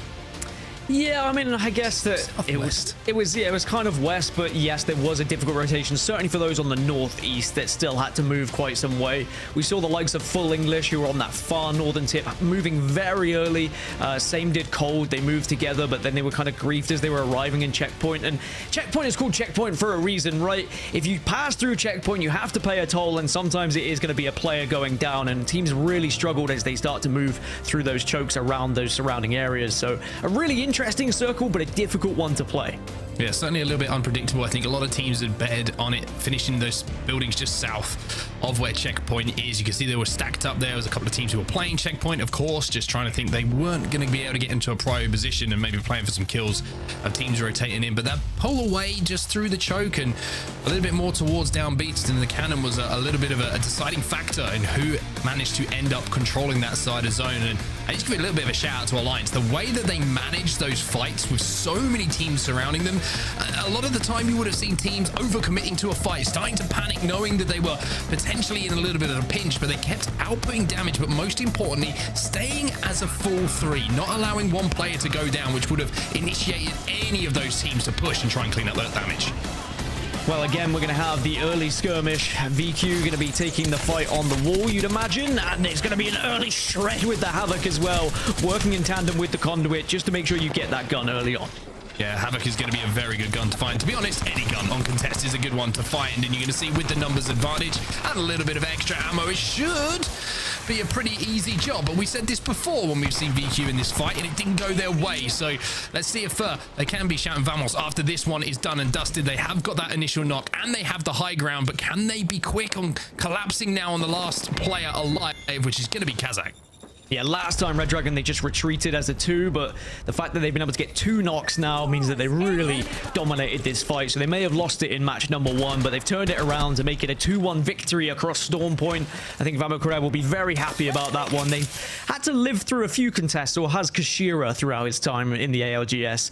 Often said that he was targeted because teams thought that they maybe could take advantage of their quick rotations. Well, they were able to win that fight and certainly get a nice little early engagement going in their favor. But again, it's going to be back up to a 2 for Red Dragon, and they will be retreating. So even though they were able to get an initial knock, they weren't able to solidify the full wipe. Yeah, and it's going to be an opportunity to craft some banners and get back in the game again with Conduit in that composition. So game not over for sure. And I will say on contest, sometimes it's important if you're a full 3, I would say, in that situation, to try and chase down that final player, that final weak couple of players, just to not only assert dominance on the POI down, but just to make sure that that team doesn't get to come back and bite you a little bit later on if they do have that Conduit and the ability to res in that composition. Aftermath, though, going to be on our screen. They're going to be looting up right now. And excuse me, this is going to be Alliance, who, of course, do own all of this real estate on the northwestern side, northeastern side. Still after all these years now, my compass doesn't work, but still, you get the point. All right, Alliance have got a lot of work and a lot of loot to pick up over on that side. You said it was a southern circle as well. I was just, at this point, we just need to buy you a compass now. We need to give you one. Do you know what? I'm going to invent my own directional GPS, and everyone else is just going to, I'm not going to tell anyone else what it is, so therefore I can't be wrong. I think onset GPS would really pop off, and I'd definitely buy into it if it was on Dragon's Den. As the Red Dragons... It'll take you 8 hours to do 20-minute journeys. Crazy, really, that you're right. Yeah, you want to try and finish off those fights, not only because they might come back to bite you, but also your loot path can be very much harmed by that team who is then retreating and also looting as they retreat, depending on which way they go.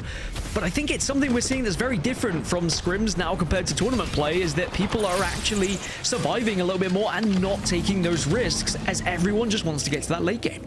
Yeah, I think the Conduit meta, again, is a contributing factor to that, and another reason to chase the players down, right? You just can't let them get back in the game. I think if you win that contest, you get those knocks, you've got to be quick. You've got to try and finish it. Otherwise, why wouldn't the team come back and contest you in the next game as well, right? Well, no days off. We're going to have their shields taken off. Good shots initially with the 30-30 repeater, but for now, they're going to have to just stay healthy, and in a really good position as well, as the zone does look like it's going to be pulling towards Pylon here. One of the new POIs that we do see, of course, here on Storm Point.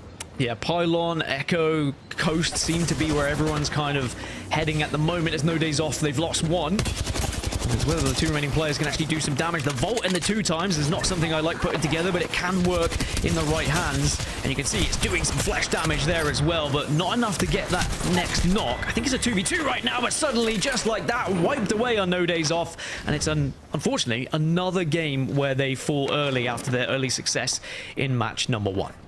And that fight is a prime example of why Nasky decided I need a couple of roller boys with me, because they can get that damage down. They can be a huge influence on those team fights if he can direct them into the right position. So the battle for Pylon and the rotate is going to be won by 07 and Passion. We're over now the Devastated Coast. They're in one of the higher ground positions, which can allow them to just rain down a lot of damage. And you can also see you've got Cold there, you've got August and Hungry neighbors, but one of them looking a little bit more uncomfortable than the other. Yeah, this could be a very similar circle to what we saw yesterday in APAC. Where it did end towards the Devastated Coast down here, and the high ground could be everything, but also depending on where the circle pulls could be a detriment depending on how it goes. Composition going to be everything when we get to the final circles as well. Having a Horizon could be great. A Catalyst would be very important as well to cut off some of the vision. As Cold, they're down to 2 and they might just go from bad to worse here. They're just trying to survive. Yeah, you can see this is former teammate against former teammates, right? Tyler has gone down, so he's not going to be able to influence this fight for now. They do use the Catalyst Wall to at least delay this fight a little bit, and by doing so you can see maybe with a knock coming in as well and a little bit of help from Alliance and Hackis up on that high ground. Cold able to survive for now, but it's actually E6 in the middle of all of this carnage. I don't quite know how they've managed to thread this needle, but they're alive and they've got kind of back up. Kind of, yeah, and at least at the moment they could potentially look to try and just re-stabilize a little bit. It is August and Hungry still. Yes, August and Hungry against Cold.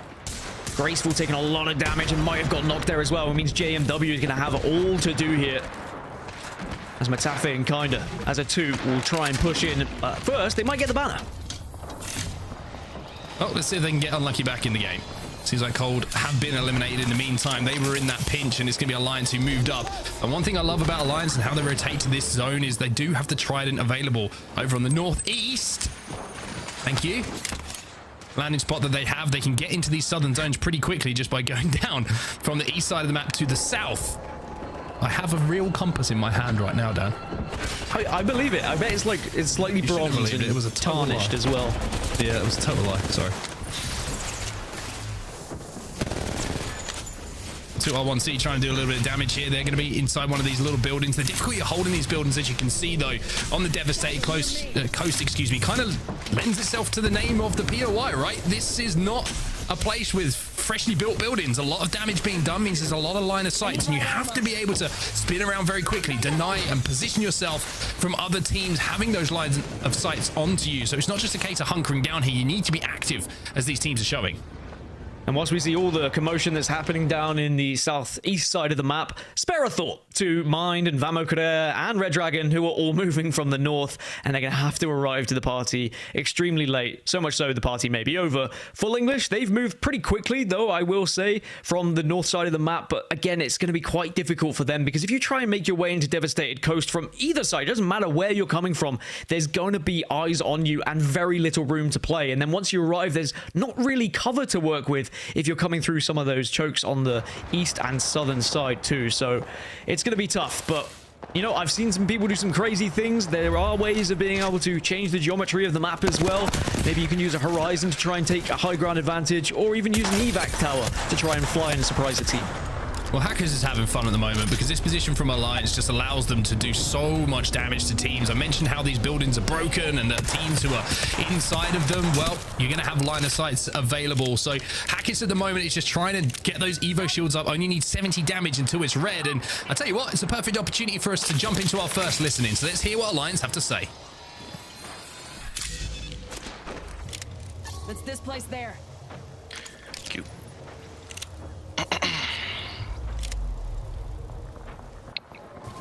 Where are the fucking prowlers? I'm going to loot that box over there. There's a spider chasing you all the way up. Look. Okay. Got a spider here. Could he even come that far? I'm looting this box with you, okay? You watch everything. Okay, shit, Jesus. By the way, try to group up more heavy. I'm gonna need it soon, okay? If there's from the powders. I got purple. You got no ammo, okay? I got them. I'm gonna put the car in a better spot. Group up where? On you? They just drop heavy somewhere, so I have extra. Okay. I have 200. You got a heavy. Peter Hackers, right? Yeah, I have 100 right now, but it's just so I can keep spamming. Okay. I mean, I can switch the light ammo from my under mind effects taking it. It's all good. Yeah, I mean, there should be a bunch of extra.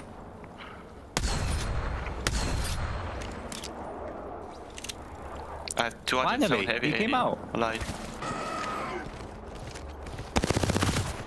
My frames are fucking dog shit here. I have 90 FPS.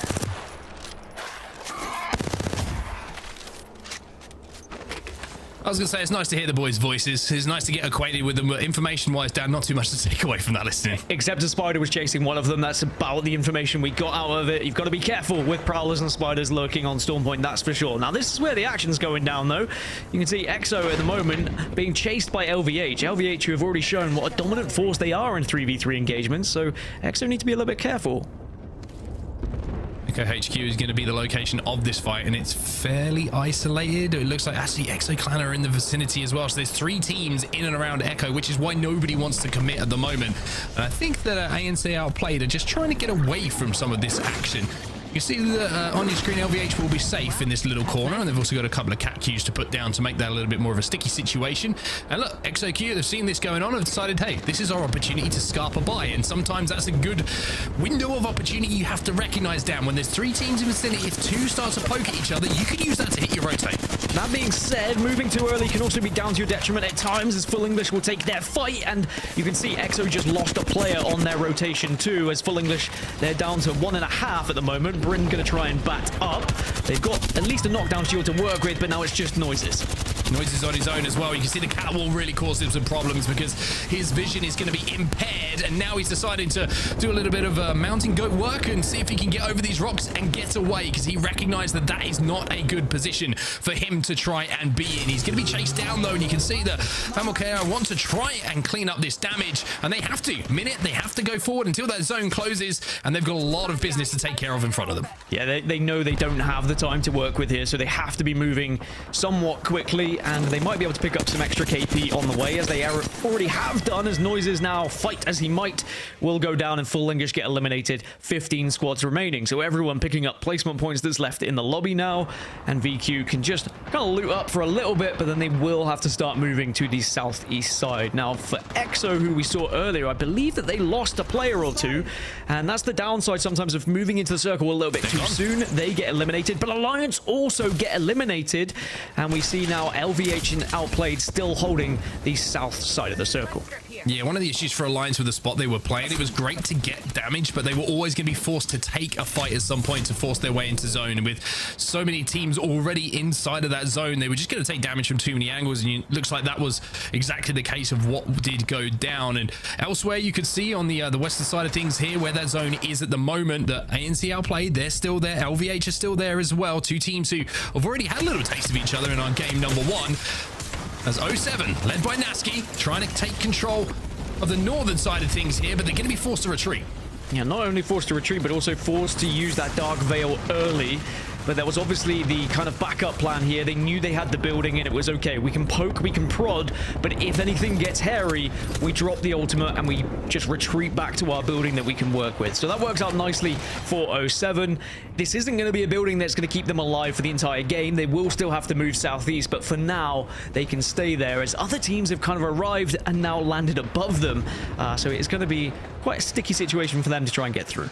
Yeah, it's a really good evac from Red Dragon, and this is one of the new pieces of geometry that has been added to Storm Point. Previously, that rotate was so rough. You had to kind of walk all the way uphill, but this way, at least you've got a little bit of a kind of a checkpoint, like you mentioned, to continue your rotate to go from point A to point B without being completely shredded from teams who are just holding that high ground. So this wall is a little bit of premium position. You can see right now they've managed to reset, and they should be safe to move in. Well, the circle is going to be moving very much to the southeast side of Devastated Coast. So those teams who committed early are going to be in prime position. ALGS and Hungary, E6, 40% worse, 2R1C, all looking in a good spot right now. For everyone else who's outside, they're going to have to either take some fights, look for some KP here, or move soon. You can be the last team to arrive as Liffin shreds for 180 and is just trying to get some extra knocks here and try and finish off this team. Yeah, the damage is done, but the problem is Hanzo has gone down, but it's not going to be enough to really turn this fight on its head. Viv's just going to get a pretty comfortable cleanup and res, but is anyone else in position to take advantage of this fight? You can see that 07, they're going to be the team who has to make the move, and they are being held out by Red Dragon. They've been held out by Vamo Carrere, and you can also see that Aftermath are in the vicinity as well. So there's 3 or 4 teams here that have to move through and stay healthier, just swinging out a little bit to their east to have a look if this fight goes down, and everyone has to scrap if they can pick up a couple of KP as well. Now, I wouldn't be surprised if only one team survives from this northwest side, and it might not even be a full 3 that survives, to be honest, with what's going to go down and the amount of bullets that are going to be flying everywhere. It will entirely depend on whether people want to commit to trying to out-rotate one another, use the likes of evac towers to try and get up and above people, or whether they will just look for KP, recognizing that this is too much of a difficult circle to actually try and play for. On the southwest side, LVH own that southwest side, but when they arrive to circle, they're going to be griefed as well. So anyone who's not in the circle right now is in a tough spot for sure. This is such a good rotate, though. You saw, I talk about threading the needle when teams are preoccupied with each other. Look at 07. They managed to sneak through the tunnel and now find themselves safe in the zone. But with a team behind them, Naski lines up the shot but can't connect, and now the pressure comes in, and that could be a difference maker here. Could be a difference maker. Instant goes down to try and keep alive, but Naski now just trying to dip, dodge, dive, duck to stay alive as best as he can. Remember, he ratted out to the top 3 in the previous game. Will get a chance to reset with the bat and has a knockdown shield to work with. Elsewhere, all those teams from that northwest side are fighting now. Red Dragon, Aftermath, Stay Healthy, VQ, all looking at one another. And who's inside the zone again? Right deep inside of it. It's going to be LVH. Team who are playing so well today as a unit, positionally and in those team fights. They're in a great spot. Aftermath eliminated as well. 11 squads now remaining as we see the fights continue to take place, as 11 squads is not a position you want to have if you want to win the game and you're in this northern fight, because there's too many teams to almost take care of with everybody stacked up on top of each other. Oh, that's a lot of damage. Got to be careful peeking that aggressively.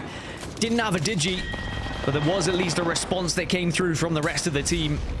As you say, there's so many players at the moment who are in difficult positions that are just trying to stay alive and using any scenery they can to hide behind, as 07 eventually get eliminated. We're down to 9 squads, and you're completely right about LVH, by the way. The fact they were able to fly whilst all this commotion was happening from that southwest side to now the southeast. But as we say that, LVH eliminated in the kill feed by ALGS and Hungary, who take them down.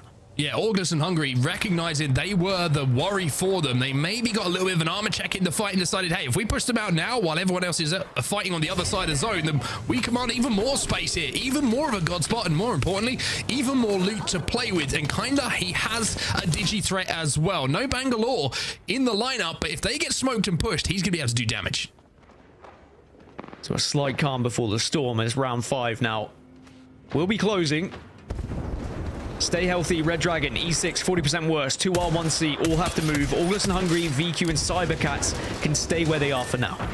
Red Dragon gone down, 7 squads now remaining. The high ground is only safe for the time being, but E6 have managed to, at least through all the carnage that's been going down, get themselves back to a full 3. Vamo Carrere going to be eliminated as well. So now we have ourselves with 6. But with a little bit less of a congested lobby, there's an opportunity here for them to maybe find somewhere to play. But look at 40% worse. This is their zone. This is where they were dropping, and now maybe they have an opportunity to put some points on the board. And now E6, they were fine and dandy in the hype, but now they have to drop and they have to join the engagement. Slap hits the Beast of the Hunt to try and get any extra vision. Does shred, but falls himself as 40% worse. They're eliminated, but E6, they stay alive and might be able to get Slap back on his feet. But look who's trying to move in and clean it up. It's going to be Kinda and ALGS and Hungary. They see the opportunity to third party and take control of this southern side of the zone, and they're doing exactly what they did against LVH just a few moments ago. They want to own this zone. They want all the space they can find, and boy, they are doing a pretty good job of it. Yeah, that was great aggression, similar to what we saw from Alliance in the previous game, just recognizing which area of the map you have to own, and you can't allow teams to take space on you. And now ALGS and Hungary will have the entire of the southern side, and they force anything that remained up to the northern side, which will then prove a problem for those who reside there. So Stay Healthy, Cybercats, Element 6 are on the north. They didn't see him. Cybercats survive. Oh no, you gotta put your glasses on. It's as simple as that. And will that come back to bite Stay Healthy? That's the question.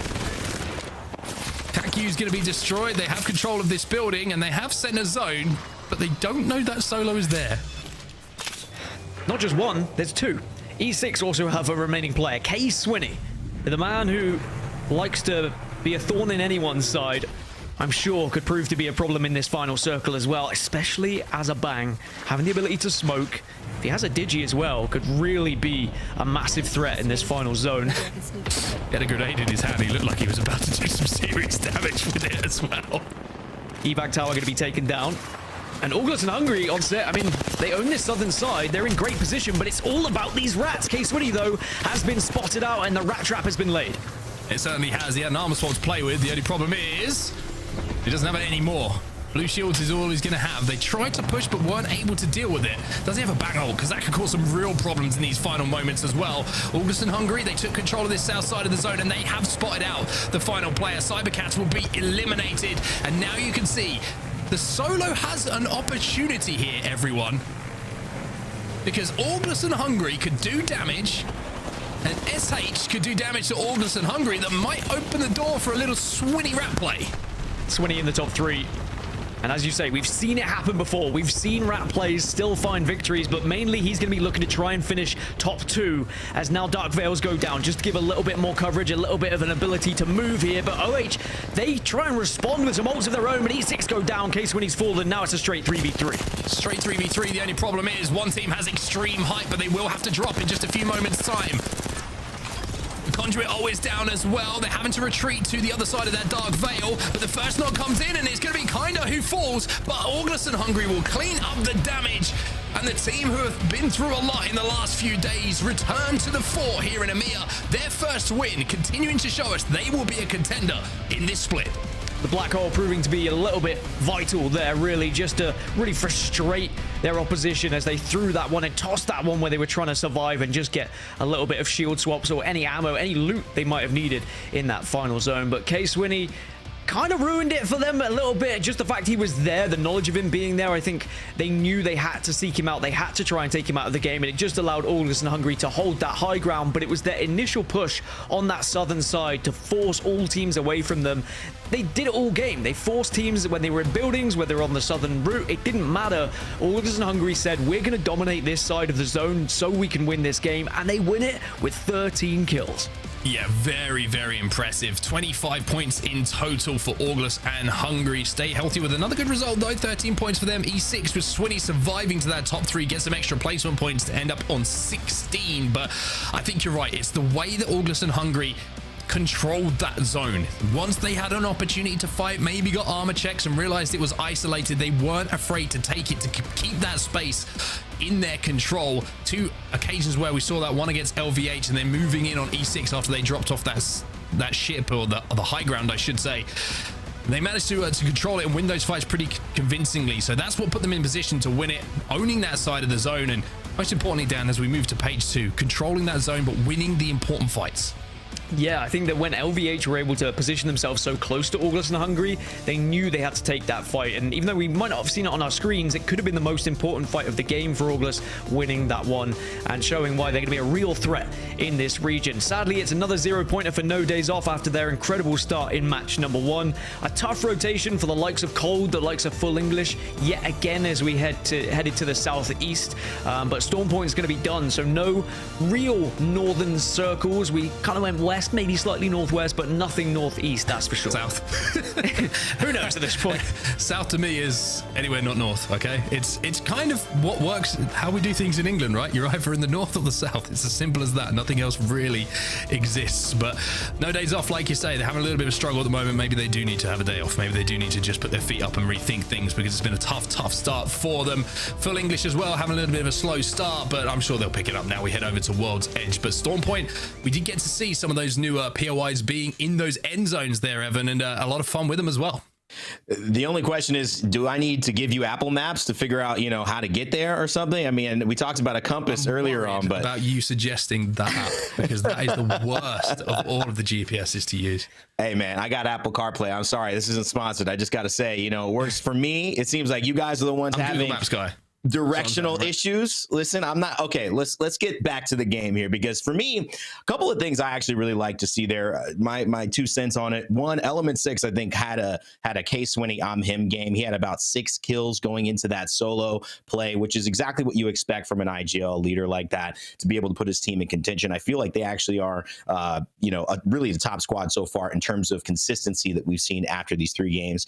And you're right, no days off, 2 bad performances, but a new squad, 18-year-old IGL, you get 19 points or so. It's about 6 points average a game. I think they're in a decent spot heading into World's Edge. And obviously, if it was Vex, I feel like we'd be saying, well, obviously they get a win. They're doing well. But it's Orgless and Hungry, and this new identity, maybe we're catching up with what they've already told us, which is we're taking the first spot. 25-point win certainly gives us some thoughts about that. Well, all of that and much more to say. And by the way, we're not the only ones who get to say it. As our players take a little bit of a break, we want to bring in a special guest for halftime and talk a little bit about what they've seen over the course of this first 3 games in Split 1. However, I'm not going to say who it is yet. Mark, is there a good clue that you could give to who might be joining us today? I mean, what, Dan too? Anybody off the top of your head? A good clue. Think of an animal that flies. Oh, that is good. A griffin? A griffin. No, that doesn't quite work. That leads me to another question that I've been seeing viral right now. Could the Griffins have carried Frodo just to the top of, Mount Doom, like just from the beginning? The ones who carried him down, couldn't they have just skipped the whole Lord of the Rings trilogy by just doing that? And they could have, but then we wouldn't have had one of the best books in existence. There you go. There you go. All right. So what do we call it? It's a griffin. It's a falcon. Oh, wait, it's a hawk. Hey, it's Jayhawk joining us on the desk for our halftime recap. Jayhawk, how you doing, man? Welcome. And it's been a while since we've seen you. It's been since you joined us on the desk at championships in the UK last year. I'm doing amazing, guys. It is an honor to be here with you 3 legends once again. I'm excited. Before we get into what you think about what's happened in these first 3 games, catch us up on your new year. And since we've seen you, you're still making content, but what's been going on in your life? Any new plans for the year? What are your, what's the update for the fans who are watching? Yeah, so big announcement, actually. I do work full time, but APEC stuff has been really going great for me, and I will be going part time at my current job to devote more time to the watch parties, watching scrims, match days, more videos, everything. So it's pretty exciting news, and this is a main broadcast exclusive because I actually haven't even told my stream yet. Wow.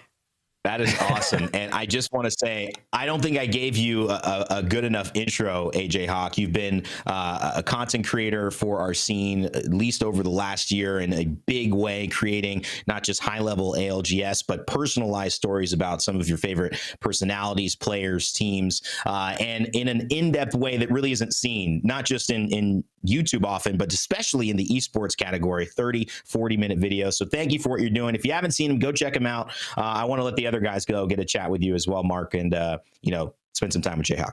Yeah, firstly, congratulations on the big move. We're sure that you'll succeed moving into it. We will love your content. But I mean, it's great to have the ALGS back. Of course, it's been very exciting the first 3 games here in EMEA. I mean, what are your takeaways from what you've seen so far? Because it seems like, as always with EMEA, scrims have played very different to the Pro League days. Yes. Yeah, I mean, with scrims, obviously, things are just a lot more wide open. Teams are taking a lot more risks. And we're seeing so far in all 3 games that the teams who have that priority to the zone are really coming out on top. And that aggression that we saw in scrims is obviously not there on the same match days. So teams are being a lot more conservative on the contest. One goes down, teams are running away. So this always happens when match days come back around, but it's just nice to see it back in the swing of things of 18 teams still alive in round 4. Yeah, I mean, it's what I want to see. I want to see those late games with so many teams just competing against each other. And we're actually going to look at some of the final, look at some of the final circles with you, Jayhawk, and you can run us through and run us on your opinion on what went down. Is there anything you kind of saw that really made you want to make a video? Yeah, so this game one I thought was super interesting because I was actually watching from 07's POV, and Nasky and them thought it was a south barometer pull. They were wrong. A lot of teams like them, Orgulus in Hungary, E6, all thought it was south barometer. It pulls over to Cenote, and we see teams like LVH, Alliance, Full English really get to take advantage of here. But ANC outplayed, perfectly called this zone, taking the tunnel spot early in Cenote, and they came out firing once Alliance started making pushes, once Aftermath started making pushes. They were there to clean up everything once the fighting starts to kick off in the end game. And I just can't help but think, what a zone call from them, considering how much the lobby thought it was a southern barometer pull. Yeah, there was a lot of teams who really struggled with this pull in particular. Like, everyone was committing to barometer, and yeah, that's just one of the things about Apex Legends, and what shows us about the best IGLs is how they pivot when things go wrong with those rotations. Moving to match 2, what did you see here? I mean, another sort of similar zone. It's a little further to the north. LVH, once again, getting the benefit of these pulls. They land at Down Beast, or so they land at Cenote. They pull up to Down Beast, perfectly third party to take this height. Alliance tries to come in from the south, and they manage to hold it off. And the whole time I was sitting here wondering, Nasky, the rat, what is he going to do in this game? He doesn't actually end up influencing the end game, but he is able to get second with LVH finally cleaning it up. And once again, another zone where it seems like the teams who had that priority, like I mentioned earlier, were truly taking advantage of it, considering how close they were to the end game pull. Yeah, this one was interesting on my eyes too, just watching Alliance former members go back and forth against one another. I don't know if you were watching Alliance's POV right there. Hockeys gets absolutely lit up. I'm not sure if that was from Nasky or if he was in a 1v1 that we didn't catch on screen, but it definitely, whatever it did, set it up so that it was a clean, easy wipe for Wifes and LVH to take the W. But in game 3, this really became the Orgulus in Hungary, coming out party for this tournament, this split one day. What's your feelings on just what's been happening with them picking up kinda? And we've also seen the drama with Vex no longer being their representation as an org. So what's your take on them starting off in split one? Well, clearly they've been one of the best teams in EMEA for so long. They haven't quite been able to show that on LAN, but I was a really big fan of the kind of pickup. I feel like it puts Unlucky in a situation where he can truly thrive as the main fragger, because Tyler previously had kind of filled that role, and I feel like this combo of Unlucky and kinda is really strong. But this game was quite interesting because of how they started it. They got to a situation where it was just Matafe last alive in a pretty tough situation, and actually being able to come out with a victory. The resilience they're showing despite losing their org and being in that spot early in that game, what a performance in that third game. That's a great word, resilience, especially when you see that they are now third overall, tied with 07 in the top 5. Element 6 taking that after a great 16-point game 3 with Case Winnie staying alive as the solo. LVH winning game 2, found themselves in second place. No days off, pretty good, decent start. I mean, I would say a decent start for a younger team. PSQ qualifiers, Cold, Full English, Passion. Our 3 bottom teams still trying to find a way out, as this is the standings after 3 before we head to World's Edge. I want to get your thoughts too, Jayhawk, because you're going to be joining us as well for North America. A little tease as to some of the things you're going to be expecting there, some of the exciting storylines ahead before we let you go. North America, I mean, the sheer amount of powerhouse teams in that region now with Moist coming over, it's scary. I don't know how it plays out. There are so many teams in that region that truly feel like they could be making the push for LAN. Even some dark horses like E8 have been dominating in scrims recently, so we could see some things shaking up, and I'm very interested to see how North America plays out, especially with Conduit, because NA, compared to some of the other regions, feels like they haven't fully embraced the Conduit as much as EMEA has or APAC North has. But I do think we're going to potentially see a lot of Conduit, and it's going to be very interesting to see how one of the most aggressive regions really deals with that Conduit in those fights. It's a great point that you made. The delay in adopting fully the Conduit onto most of the rosters in A, or at least the hesitation. You can see it with some of those teams, and usually the top teams, most of the rest follow suit in that region. We'll see what happens though, Jayhawk. We'll be able to talk about it after game 3 in North America, our broadcast a little bit later, but get some rest, buddy. Enjoy watching the rest of the games. We'll talk to you in a bit. Thanks for joining us, AJ Hawk. Appreciate you guys. Always fun, fellas, talking to someone who loves ALGS as much as we do, and I know the fans enjoyed that one. Make sure to check him out on his socials, AJ Hawk on Twitter and on YouTube. Also, if you're interested in playing, I know that's a big jump, watching a video to actually playing in the ALGS, but hey, if that's the kind of Sunday that you're having, go ahead and check out the Challenger Circuit. Register your team to compete in the ALGS. February 3rd through 5th is when our next Challenger Circuit begins. You have until January 31st. That's 10 days from now to be able to register. So go ahead and take a look at that. Battlefy.com/ALGS. Gaskin is going to take a break. Mark, you and me now as we head off into game number 4 and World's Edge, which, I mean, 2 different stories there. Obviously, new map, new changes sometimes to teams and comfort, but also just today is split 1. It's new beginnings. Will we see one of these teams like LVH, like 40% worse, make that story come alive? Or is it going to be more Orgless and Hungry continuing to stay at the top? We'll find out here as we start off with a nice contest at Tree.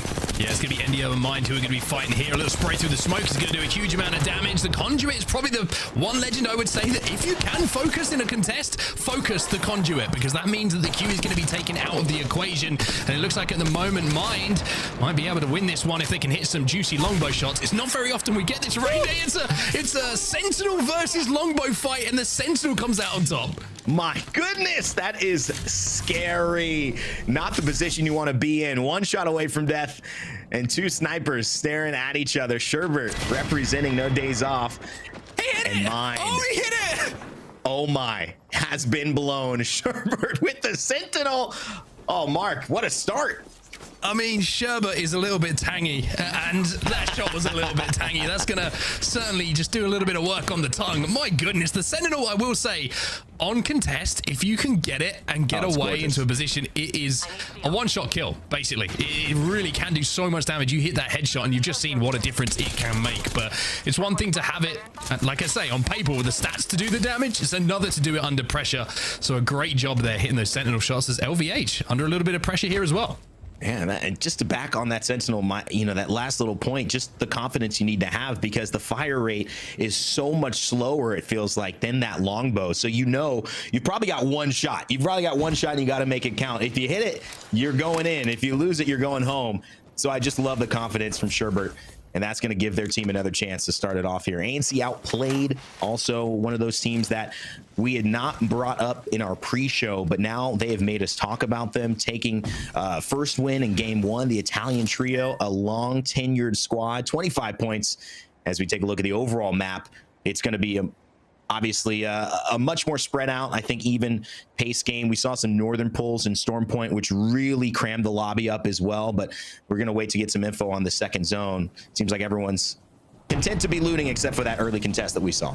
Yeah, interesting to see Orgless and Hungry actually leaving Siphon as well, because it looks like it could be a zone that pulls towards Siphon, but they don't have that ring console information, so that could come back to hurt them a little bit. It's a great zone, of course, for them if they knew that, and it's looking like it might be a little bit of a misstep or a misplay. We'll have to see how their zone read is as the game does progress. But Passion at the moment over just outside of Harvester, they do have that information. They are moving into a position to try and clean up a little bit of damage that they have done on that high ground. The Rampage is maybe not everyone's favorite weapon at the moment, as you can see why, not being able to connect with every single shot. But when you can start to do that damage rain, then you really can do some pretty beautiful things. LVH are gone.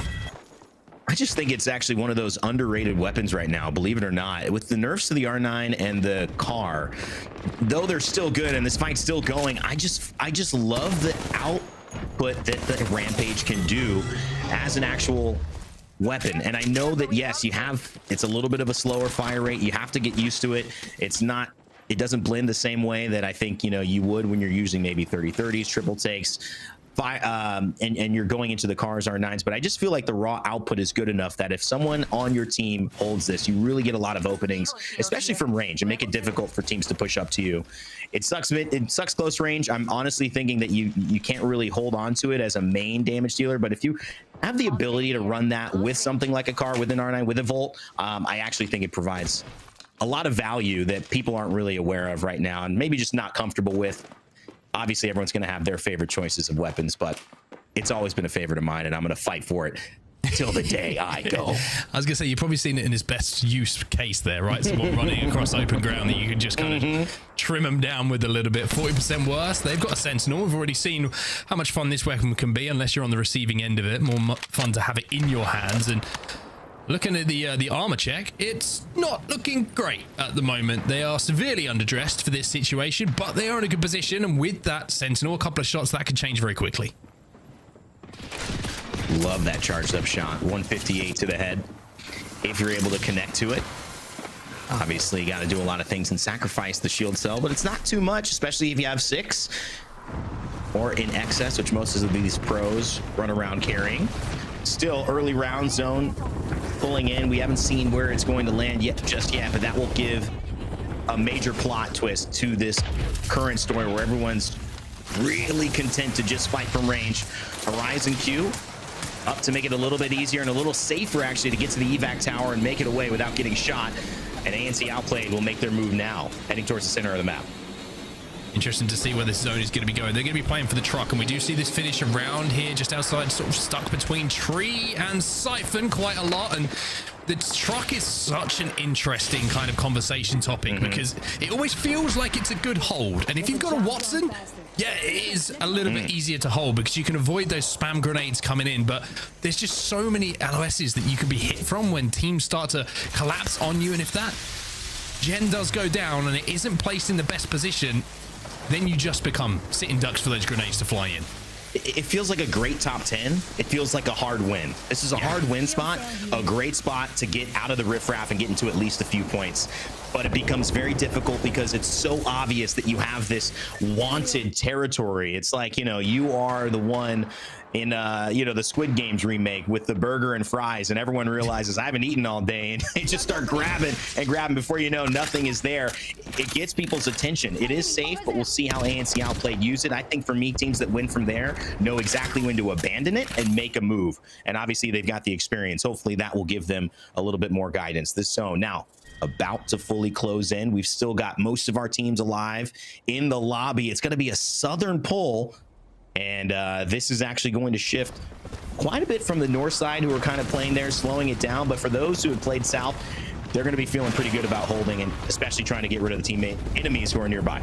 Well, Lions under pressure here. You can see it's Passion who are pushing this building. They want to try and take one of the floors, and also Denze has a Digi, so the smoke is going to be perfect for them to get some initial damage. The question is, do Alliance have a Digi threat? Because if they do, then this will be a little bit more of a fair fight, but Alliance trying to take that high ground, and Effect has only got white armor at the moment. You wonder if that's a swap as they came under pressure in this fight, but it's not looking great at the moment for Alliance. They've had to give up a little bit of ground here, and Effect will go down because of that white armor. He's just not able to escape.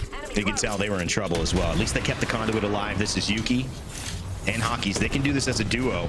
They just got to get a lot of damage. The grenade hits 55. Hockey's takes a lot. The Q not up for another 10 seconds, and that's going to be the end of Alliance. There's no way they can get out of this. I almost caught myself mid-sentence just because he had so many shots there, but it was just too much armor to be able to go through in time. That will be the end for them. 17th place, no points unless they got a few kills beforehand from Alliance. That's a few games in a row. They really haven't shown up. Not a great start to World's Edge.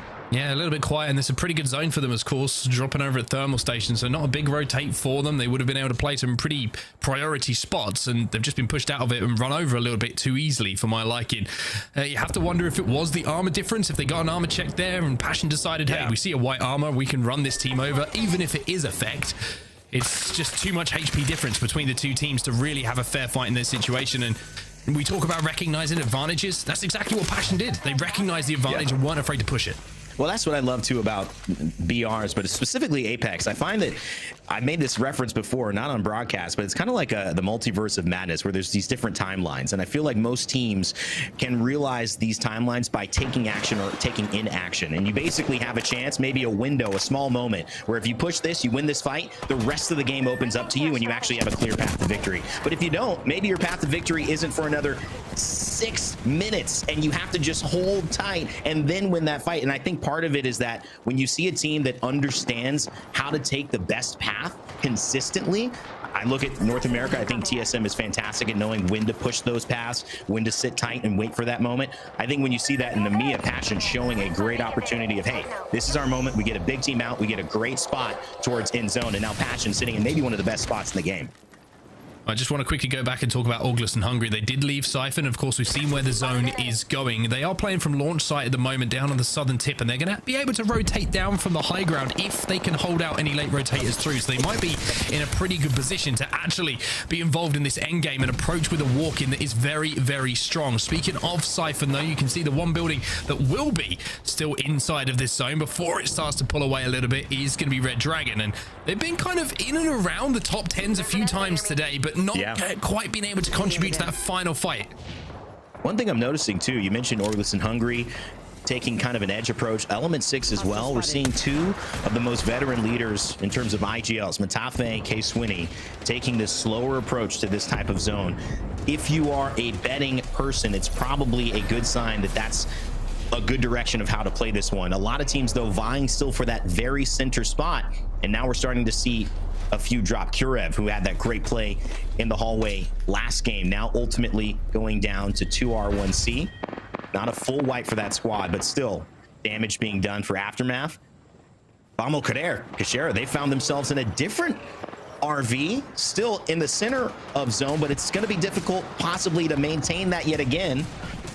And especially with Nasky on top of them, but it doesn't seem like that's caught their attention. As we get back into it, an overview of the map, Mark, a lot of different ways for this to go. Team's pretty content, though, not to push this too far right now, at least until the zone forces them. Yeah, we saw ANC outplayed, who are center zone at the moment. They were the team that flew into that truck, right? They took that early, and I like the fact that they're taking space around the truck. It's pretty frustrating to see as a viewer and a backseat gamer when you see a team just stuck inside and trying to bunker down and not looking to control space and deal damage on teams rotating in. It's such an important thing for them to do, especially with what I've described as a little bit of a low priority defensive structure with that truck to work around. It's not completely safe. You don't have huge doors that you can play behind and kind of peek shot from, so they've got to control space, and they're going to know there's going to be teams rotating in from launch site. One of them is going to be ALGS and Hungary. There's an interesting fight actually developing over at launch site with Cold, 40% worse, and ALGS and Hungary all there and all knowing that they will have to fight for that choke. But E6 inside a tree at the moment on these platforms, they have height over a lot of these teams surrounding them, so they should be able to do a really, really good amount of damage. ALGS in Hungary and 40% worse. That fight also interesting. 40% worse, at least as we check. The only team running a Bangalore so far. ALGS in Hungary may have swapped over in World's Edge, but at least in Storm Point, that was the case. And in these types of situations, that Bangalore ultimate actually very vital, especially when you're moving, rotating, and looking to take an engagement. As we see another engagement going on, the smokes of a Bangalore, 2R1C, Ushako, and Shiv FPS, just as we mentioned it. He's aiming down sights. No time to even think about the ult. It's been used already just recently, so would have bought some time. And on the other side, it's Tyler FPS from behind, making things worse. This is tough for 40%. And that's going to be the end of them. Cold just with a beautiful wraparound to clean that fight up. Yeah, I mean, I don't care how good you are. We mentioned how the armors just weren't good for 40% worse. And they're going up against Purple Shields and Tyler, who has been pretty much at the top of the kill leaderboards since the ALGS and EMEA got underway. And he does not need a second opportunity. Speaking of opportunities, 2RAS1 Controller trying to take their opportunity to work their way out from this congestion, which is happening in and around Lava Siphon at the moment. And Jacko has gone down, but is he going to be resable, or will they have to play this one out as a duo? It looks like they have managed to get him back to his feet. And now you can see Vamo Kashera. They've moved away from that truck, or have they moved away from that truck? I think they're still inside. Kashera back on the crypto as well. He's going to be able to get so much information on what's going on around them. It's worked a lot for him. Storm Point more specifically, but World's Edge as well last season, playing that crypto, causing havoc, being that thorn in your side right when you're taking an engagement, to have that EMP hit, take 50 of your shield, slow you down, and obviously give what was previously a Sen, now Vamo Kashera and Ashera, a chance to move in. Cold, though, after getting 3 of the kills, maybe 2 of their total 5 points that they've got on this wrap with 40%, trying to hold on to this desperately. Grenade up into the air, could land. It's not going to make it, but a couple of great shots with the Volt. You can see Tyler FPS, JMW, Graceful, not going to give this up easy. Well, here comes the push then. Cole gonna have to go defensively here, and JW with a beautiful thermite is gonna be able to just slow that push down for a few seconds, which is vital for those shield cells to be popped. Timing in these fights is everything, and that thermite has maybe just made this a 50-50 instead of a 60-40. ALGS and Hungry want to push this. We mentioned how this is the fight to rotate into the north side of zone and control that choke. Well, now it's going down.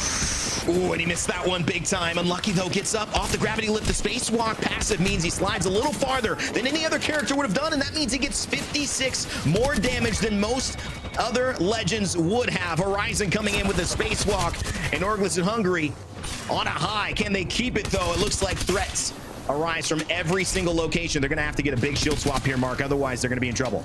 Yeah, they need to just take their time here and reset. The zone is closing behind them, and they've got 20 seconds or so to just get these heals and then push this solo player. The last player alive is going to be Tyler. He's waiting for that jump to come in. I think he's hoping that maybe they're going to jump over him, but hasn't had the opportunity to pop the shield battery, and that is going to be the end of the game. This is rough. Oh my God, he wins one, but can't turn it into a 1v2. But what he has just done is grief the game, because now kind of isn't going to have time with the zone closing behind them to get his teammate back up. And that's the thing, pushing that way. The way they delayed in taking that fight, that early thermite from JMW forced that to be 10 seconds too late from when they really wanted to fight. That ultimately results in a player loss. Now 2 rats, 1 controller down as well. A lot of chaos continuing as we head back towards Tree and the eastern side of things.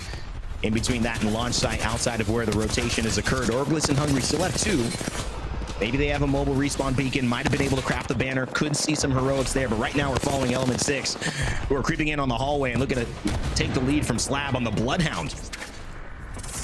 Big damage coming in. And Element 6 doing a great job of holding teams off, trying to output damage, and this is all about controlling space. This is what I was talking about. It's not just your building, it's the 20 or 30 yards surrounding it that you want to be in control with, and Swinny wants this done. He wants this finished. The hit is pretty good, but it's not quite good enough, and now he's got to worry about the zone. Very risky, but I like it. Slab goes down in that, cracked as well. Not around. Arcstar going to get destroyed by the Watson Jin inside. Case Winnie with the Bangalore ultimate. One of the beautiful elements of this, especially clearing off space. Not a lot that he needs to use it for here. Sherbert's still alive from no days off after that early win at Tree. And Elements, and he's still maybe just a Sentinel in a Mozambique. You never know. Anything could happen at this point with Sherbert, but Element 6 do a great job of clearing out their aggressors. I was gonna say, if he still has a Sentinel, then just saying, his percentage chance of winning the game has gone up a little bit. But E6, they're in a prime position here. You can see they're in the only building, one of the only buildings that's still inside of this zone. Not only are they in the building, they control both levels of it as well, the height and the one below it, which means that anyone who wants to move in, they're gonna have to try and fight against a team up on height. Now, they have to kind of play this patiently here, E6. Hope the rest of the lobby takes care of each other on this northern side, where you can see the other teams are starting to stack up a little bit, and then they can move in and pounce at just the right time. That bang ult could be really, really good for creating the space for them to move in. Very, very important fight here from ANC Outplayed. Willem and Andy Jack's going to grab another KP, and that is going to put them in a top 5 situation. Top 4, I believe, and it's going to be still E6 holding down the building below. The zone has stopped moving in. 4 squads left. Passion, after that early fight, the pick off onto Alliance to take the God spot, well, it's worked out. Top 4 at least, guaranteed at least 5 points. 3rd place will get them at least 7.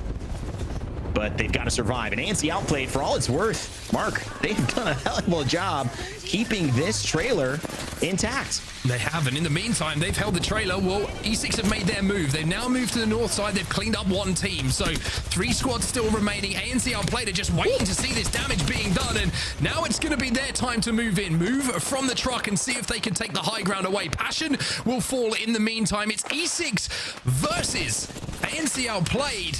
And the question is, can they get the damage done, or will Shakes go down in the meantime? E6 look like they're on the back foot, but now they've turned it around here, Rain. What a play from Cracked as well. Willem, the last one standing, when it is all E6. K Swinny with another I'm him moment. It's not the buy one blade, but this time he uses Bangalore's heirloom to seal the deal in our first game on World's Edge. Element 6 on a run.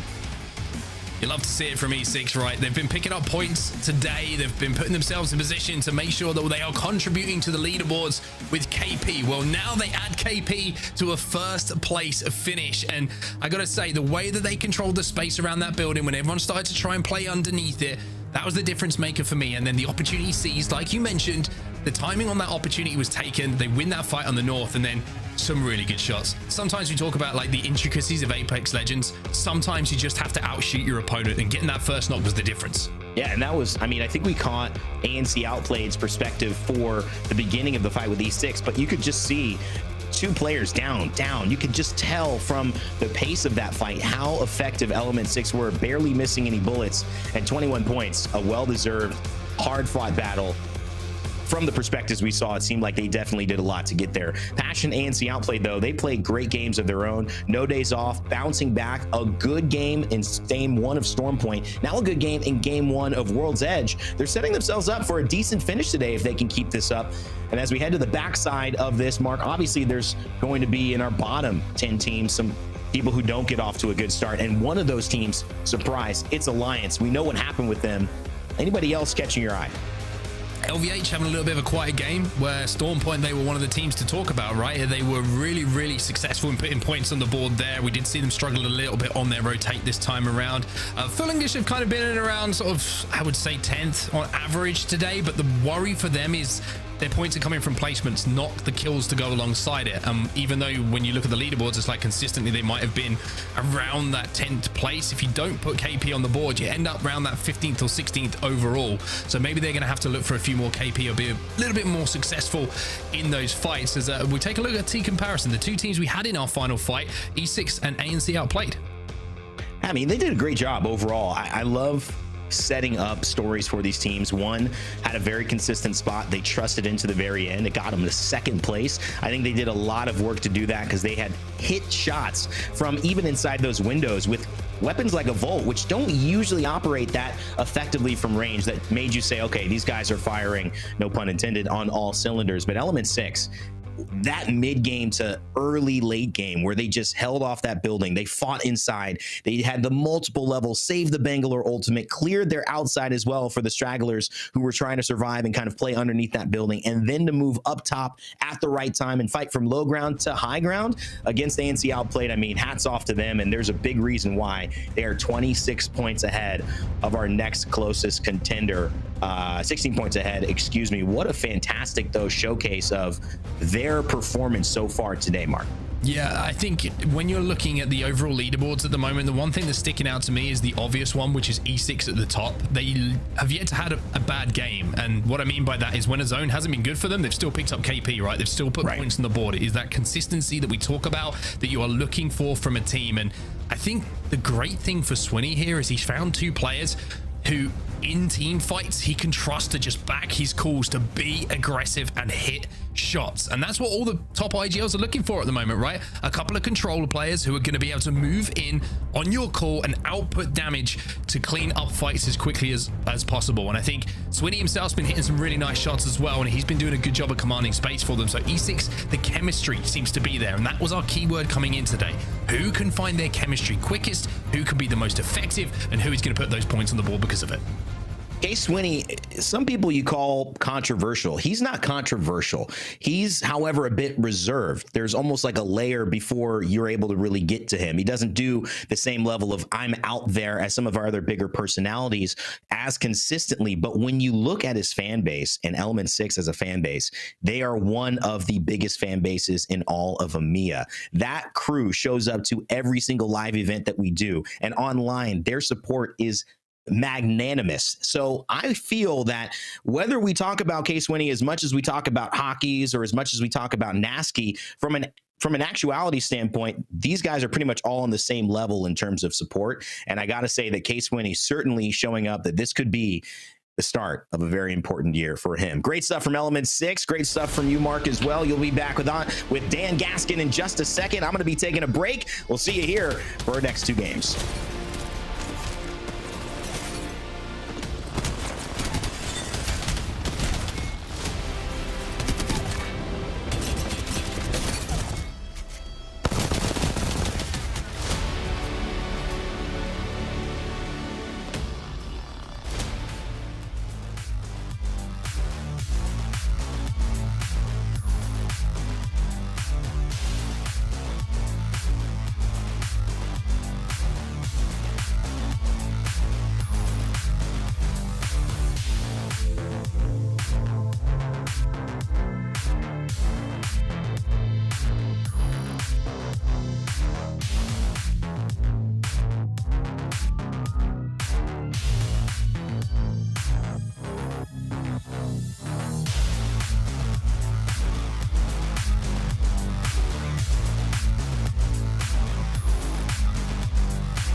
Welcome back once again, everybody, to the ALGS Pro League, and 4 games are done and in the history books. So it means that we only have 2 left in EMEA today, but it has been a very, very interesting first 4 games, Dan.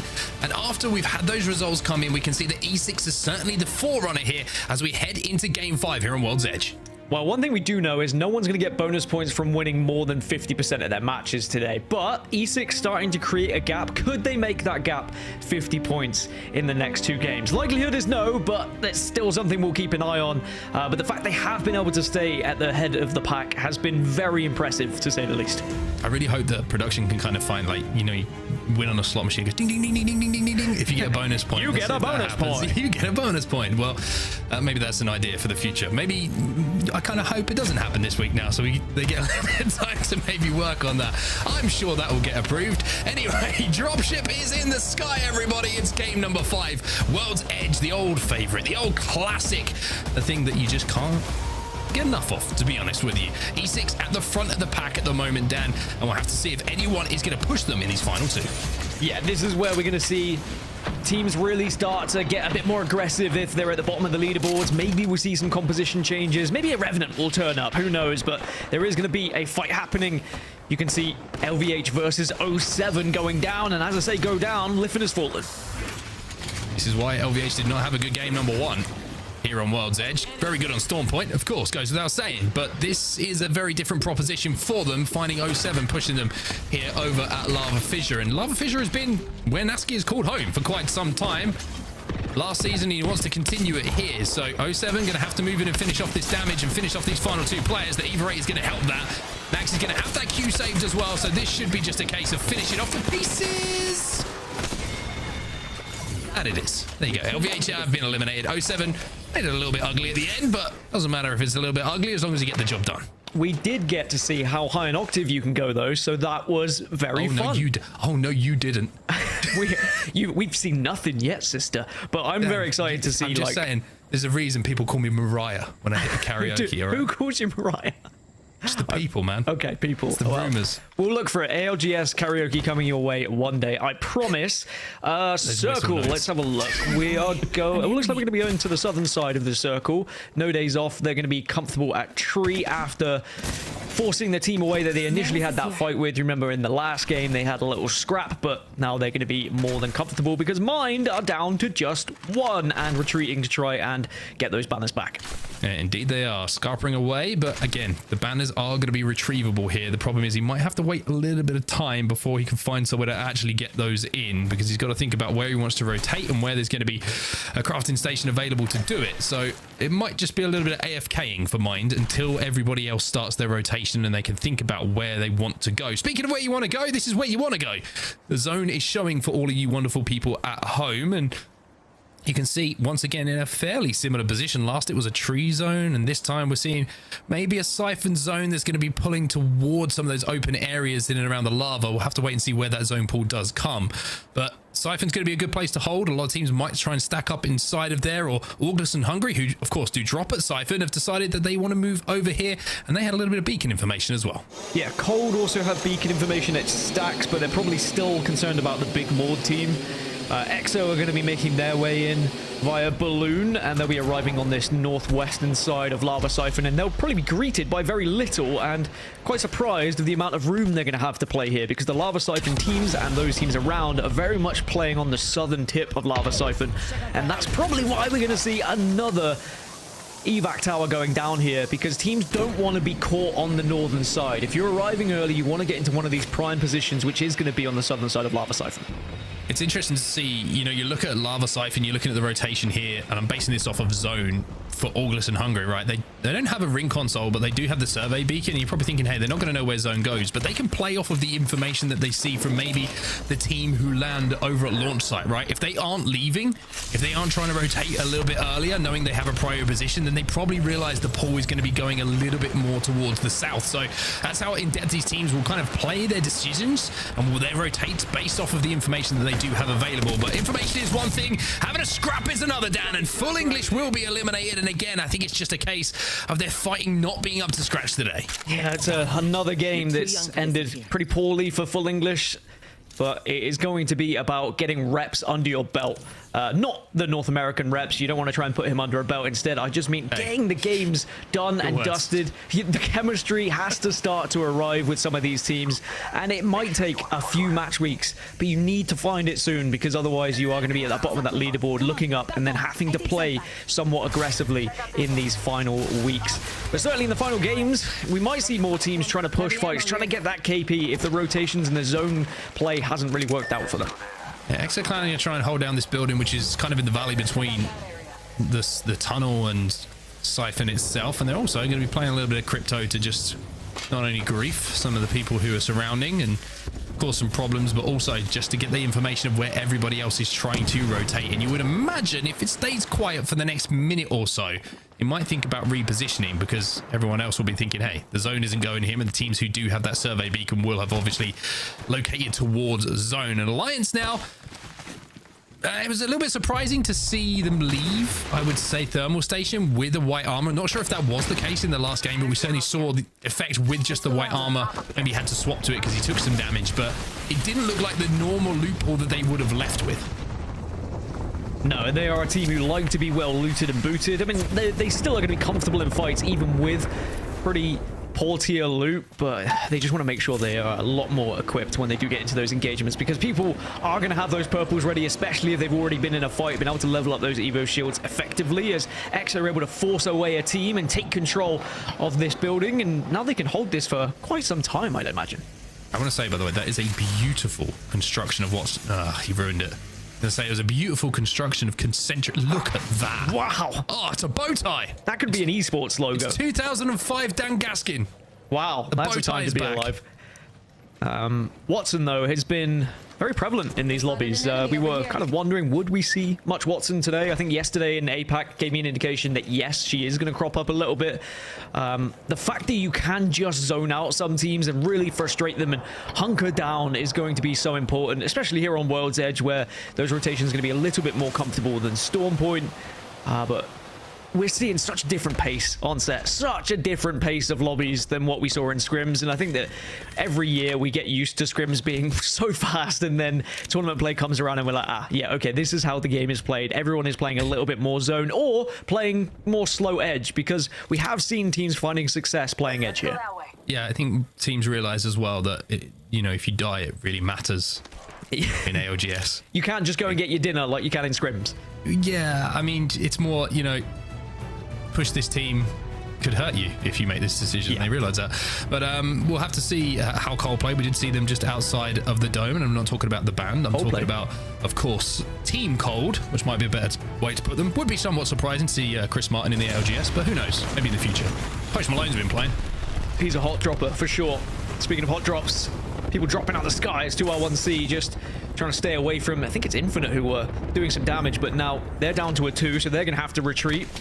And this is happening a lot, right? We're seeing so many fights happen and an engagement start to unfold, and then people retreating when they are down and out of the fight because of maybe Conduit and the fact that those fights are extended, and the fact that there are so many teams still left in this lobby that you're vulnerable to a third party, and your best chance of picking up points is actually to retreat, try and stay alive, and either raz a 2 or potentially get that banner depending on your comp. Now, here for Infinite, it's not going to be a situation where they can get that banner. They don't have a support. They would have to get the banner the good old-fashioned way of getting it from the box. So there is still a chance, but maybe for them it's just going to be about survival.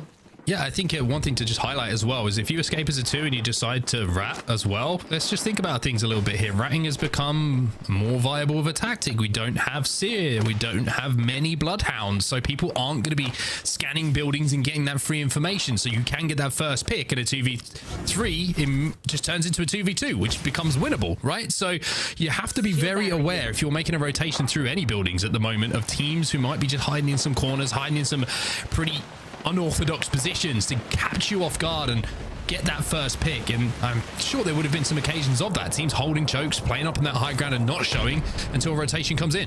Yeah, make yourself big sometimes as a 2 as well. You can make yourself look like a 3 if you have good enough damage output. But Aftermath trying to make their rotation from Geyser through that choke, but it looks like they're going to have to retreat because 2R1C are there. 07 are in the area as well. Infinite, there are 4 teams here.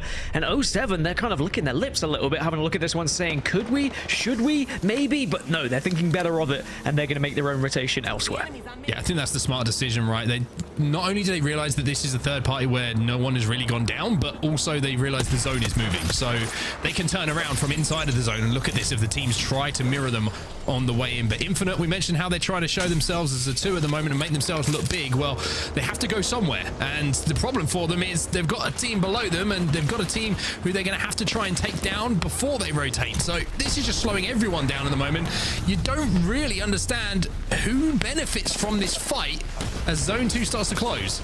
You can't go under it and you can't go over it. You've got to go through it if you're Aftermath here. You've got to try and take the fight. Otherwise, the zone is just going to chunk you down. And this looks like it could be a dismal end for Aftermath, as they may just end up falling to the zone here if they're not careful. Yeah, I mean, just decides to pop the shield battery instead of maybe a med kit. Not sure if he has that, of course. It's going to make things a little bit more awkward for them. And now we mentioned how it was a 3v2 and now it can become a 2v2. Well, it's continuing to be a problem. And now Infinite are going to send it. They see the res coming in. They get good damage in and around that knockdown shield. But can they finish it? No, they cannot. And AM will survive. But they will be spotted out, but they can get back up to 3. Can they get the meds popped in time? Syringe will be dropped. Flash might go down here, and I think the Flash will go down here and have to be picked up once more. This is the problem, right? That fight took so long. The zone is now just closing behind them, and nobody really benefited from that, Dan. Yeah, and I guess that's sometimes the downside of facing up against a 2, because a 2 always feels like they've already got nothing to lose anyway, so they're probably going to be more than happy to take that fight. Elsewhere, 07 trying to make their way in. They're being greeted by E6, also on this tip, who would be able to watch that fight if it had gone down previously, but 07 are taking the high ground. Horizon proving to be very valuable here on World's Edge, not just Stormpoint. Yeah, this is first place versus third place in the overall standings at the moment. And Amphi is going to go down, and Nags has to move in. Gets a shield break, but the shield swap, you would imagine, comes in. But there's one for him with the Mastiff. The Purple Boy allowing him to just make sure he's got a decent rate of fire on that. Destroys the black hole almost immediately, and E6 have been eliminated. So the congestion and the traffic surrounding means there must be a third party on the way, and that's exactly what the case is. Yeah, Outplayed are going to now be here to try and finish off the fight that had already happened here. They can just lock this player down in the building and make it more than difficult to escape, because 15 seconds until teams start to be moving. They know that player is going to have to come out eventually, and Outplayed are going to be able to pick up an extra KP. Elsewhere, I think maybe they're still alive. Aftermath. Yeah, Aftermath have been able to escape the red eventually, and they will still be able to play the game of Apex Legends. So even though they looked like they were in a dismal position, it looks like they were at least able to get something on the way for themselves. As now, with round 3 closing, we're heading even further down just on the east side of launch site, closer towards Dome. And there are a few teams who are already taking the kind of rock areas around the lava that just need to be careful about teams arriving. Yeah, one team is in a great position is Cold. They have held down that position just outside of the Dome on the rocky formations for pretty much the entire game, and they are still there at the moment, and they're trying to hold out teams moving through this vault tunnel. And one of those is going to be 2R1C that we see on our screen right now. The Conduit always going to slow things down. The barricade is a problem, as are Caustic Barrels. So if you wanted to find out how difficult a push this is and what Conduit can do in slowing things down, here is the opportunity to do so. However, the Horizon Q just takes them up and above and away from all of it. Yeah, the energy barricade is so good, not only at slowing teams down, but it also works out, as it says, as a barricade. You can even hide behind it, and it takes damage for you at times if you're in the right position. But 2R1C, try as they might to do some damage through these thermites. They're just a 2 right now, but they have a chance to reset in the pills here. Yeah, this is a 2v2. You can see the thermite going down as well, and Cold are still looking at this. So anyone who tries to cross their line of sight, they can get some shots on. Oh, the thermite is burning. It is searing you to a medium well. And that is going to be the end of this fight, you would imagine. Shaco, please. Thank you. Manages to finish this one off, and 2Rats1 Controller will survive for now.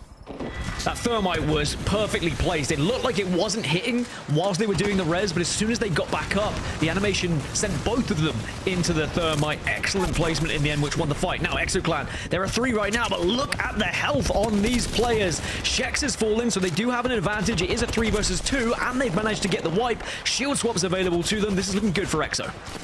Shield swaps available, but the only problem is they're already chipped away, and look at the health on everybody. But there's the Watson gen. 07 eliminated in the meantime. The last remaining player, Naski, has been taken down. Excuse me, it was Nags who was that final remaining player. ExoClan trying to stabilize here, trying to survive, and they should be, you would imagine, able to get those health meds popped. They do have the man advantage as well, so they should be safe to move. Yeah, Outplayed now taking their building off of them, but I think Exo are okay with that because they've been able to reset, and they know they now have the player advantage as well. So it's about just sieging the castle now. How do you get in, or do you just block them in? That's another way to approach things. You have to leave, we have to rotate, so we're just going to wait for you here. Problem is, they've got to smoke their backs off, and I was going to say, it's important that they do that, and Bavis recognize that situation, because otherwise they're just going to get shot in the back, and that makes an opportunity to present itself. But the Prowler, we all know about the Prowler. It's got the Digi threat on it as well. ANC Outplayed will be eliminated as we're now down to 11 squads, and I tell you what, this is going to be a bit of a scrap for this Vault Tunnel, but if they can get in and they can escape, there's an opportunity for them. And the fuse in the lobby, by the way, just making things even more difficult for teams trying to rotate. The fact you can fire that knuckle cluster so many times, it's just horrible to play against because it just constantly ticks away at you. A constant reminder that that fuse is going to be there and a pain in the backside. Now Exo having to turn back on themselves, go through the fuse ult as well, and they're going to be so weak heading into this fight. They're going to be weak, but not down. However, that's going to change in about 2 seconds time. 2R1C come in, finish off that damage, and they will win that fight. Should be able to get a pretty comfortable res as well. Alliance having a little sneaky look at this, but there's too many teams for them to overextend. And look at the north side. Is 40% worse? Can they improve their points total by 40% with a good game here? Yeah, they're in 16th at the moment with 13 points, as you can see on the right-hand side with teams remaining, and a chance for Cold, who have not been able to get going here to try and do something, as now Effect flies in with the rest of Alliance, but Passion are going to be there to clean up that as well. Effect, as the rat, thought maybe he'd be able to get some KP, and unfortunately for him, was greeted by another team. So Passion will eventually win this battle on the northern side. Mine still have a rat on the north as well, and then 40% worse are on the west. The teams in the zone are Cold and one member of Cybercat. So Cold, arguably, in the best position of the game right now. We'll say the one member of Cybercats, by the way, has been alive for quite some time underneath the position they find themselves in, Cold. A 40% worse. One opportunity this is for them, Dan. We mentioned how E6 have kind of extended their lead at the top, and they are the clear leaders when it comes to points. But the rest of the lobby is pretty close, and a win could completely catapult you up those standings. We heard from Shiv saying he wants to dominate, he wants to win absolutely everything. Well, we're going to have to see if that is going to be the case. With the team in the priority position, the God spot is going to be Cold. It's time for us to jump into a listening and see how they see out this endgame. Dead. Look right. 48, cracked him. Find this rock over there. Focus it full team, maybe. There's 2 full teams. Shit, I only have 24 heavy. Yeah, I have 30 now. I'm going on the right? Yeah, they're in front of me. They killed the rat. It's 2 teams. It's 2 teams. 2 full teams, guys. Yeah, they smoked me off. Watch your left. Yeah, watch it. They're fighting? Maybe? I don't see them. I'm scanning. They're behind the right rock. No, you see them. They're all 3 here. So it's just... Wait, no, that's a duo, right? Yeah, it's a duo on the right, maybe, and then a trio here. They're barely in. Guys, we win. Look at this zone. They're still smoking me. It ends on me. It ends fucking on me. Yeah, I hear you. Yeah, they're taking space on the left in the bins. Yeah, don't let them fucking come here. We should be able to get... Wait. 100 3 on seconds horizon. for scan. 3 seconds for scan. They're just smoking me on repeat. They're getting shot now. Maybe... Yes. Kill this team if we can. Kill this team. Help. That's a full team here. Wait, I'm scanning again. What team are we trying to help? We want to kill the trio. Okay. Open a bar. There's one guy solo here. These guys, we just win this game. He's running now. He's running now. Yeah, focus that more. I'm watching the right team. They smoked me off. They're dropping bats for each other. They don't have bats. Yeah, I'm just chilling with my shots, bro. He's behind the ping here. Enemies here. Cat skipped across. Yeah, I'm 91 on my ult. I'm about to get my ult as well. 40 on 1. You should get these kills on the right. Yes, we will. They're running up. No, we should have... Okay, we need to treat and kill this. I'm back on left. Bang on left and join left. Cut the guy behind the bin. Kill one. I'm nading it. I'm waiting for this bang ult. I'm going bang ult. Last team. Did you hit that one? Yeah, I'm walking up. I stun one, horizon one. Horizon one. Yeah, I'm watching over you. Bang one. I'm coming. Last one. Jake, he's almost tracked. Yeah, just wait for me. I'm coming. I'm waiting for you. He's trying to Yeah, I'm coming. I'm gonna I switch. did. Oh. Good job. We got all. Well, it's Cold in the end game as Cold will win that game convincingly. You heard the listening there. I mean, Graceful, he was full of confidence on where that game was going to be ended and how it was going to be going down, and they showed that they can convert. He's also in a perpetual state of yelling, is Graceful. And as a man who I've met is so softly spoken in real life, just didn't stop yelling because he knew that game was theirs and they just had to kind of wait and play correctly. I will say I 1v1'd him and he obviously beat me. He was yelling at me. So, and I cannot repeat what he was yelling at me during it, but I'm just saying. However, I did say next one wins, and I did win that round. So, who actually won? Anyway, let's talk about the game a little bit, Dan, because I mean, it was their game from the start. It was. I think the fact that they were able to kind of suss out that circle nice and early, but also get to that position, and they realized it was just playing the waiting game. Also scaring teams away as they arrived. They were putting down a lot of damage from anyone who would kind of evac tower close to them or even walk near them. And it was just a matter of time until they got closer to that end game where they could kind of manipulate the way that final circle went by putting damage, whether it was with grenades or just with their guns. They pick up 7 kills along the way, a 19-point game. Massive for Cold as they were struggling on Storm Point, but they've been able to find a victory here on World's Edge. 40% worse in second place as well. We saw them take down that duo in the in-game just to secure a few more KP. Weren't able to steal the win away, but 12 points overall for them. Very, very strong. And we saw Passion winning a lot of fights in that game, and that means that they total up as well with 7 kills alongside their 7 placement points to end up with 14. But there's one team who kind of jump off that page to me, and it's down in 7th. 10 kills for 2 Rats, 1 Controller. Yeah, 2R1C are just one of these squads that we know can be a real threat in the lobby when it comes to their fighting skills. They're not scared to be aggressive, and they can certainly ruin teams' rotations when they do find that certain aggression next to other squads. On the flip side, 07 still picking up 6 kills despite just a 1 placement point, but they probably would have liked to get a little bit further. But unfortunately, when they did make their rotation, they were greeted by several other teams doing exactly the same thing. We're seeing that a lot today, as we would expect in the ALGS. Teams making similar rotations, trying to make the best rotation possible, trying to not restrict yourself by going through certain chokes, but by doing so, you play into more popular areas, which can result in more teams.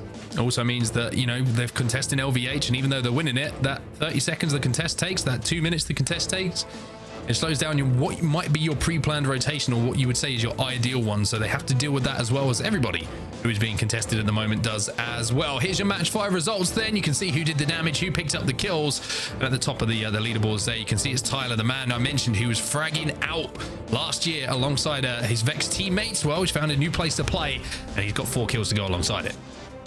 Yeah, top 3 teams. I'm looking across compositions, and there is slight difference. It's not like we saw earlier on Storm Point, where all 3 were fairly similar. We're seeing a lot of people experiment now with how they want to run their compositions across from Storm Point and World's Edge. We've always known that we see teams swip and swap when it comes to changing between maps, but certainly Horizon's still very prevalent, but also the amount of Watson we're seeing today really shows how important she's been at just locking down some of these locations, and that gen that she puts down for her ultimate is going to be a crazy in some of these late game fights as well. Yeah, it certainly is showing its value, as a lot of different legends do. Now that we have a healthy legend pool, you're seeing how certain teams are being able to counterplay other legends and compositions. It's just this consistent game of chess that we love to see in Apex Legends when it comes to compositions. But I mean, a very important moment for Cold. They take home the winning game number 5, and we're going to go for a quick break before we get back, Dan, for some more Apex.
Welcome back, you beautiful people. Dan Gaskin's haircut is still looking magnificent, and mine hasn't changed since last season. One more game to go here on World's Edge. Dan, I'm keeping it, keeping it classic. You're moving on with the times.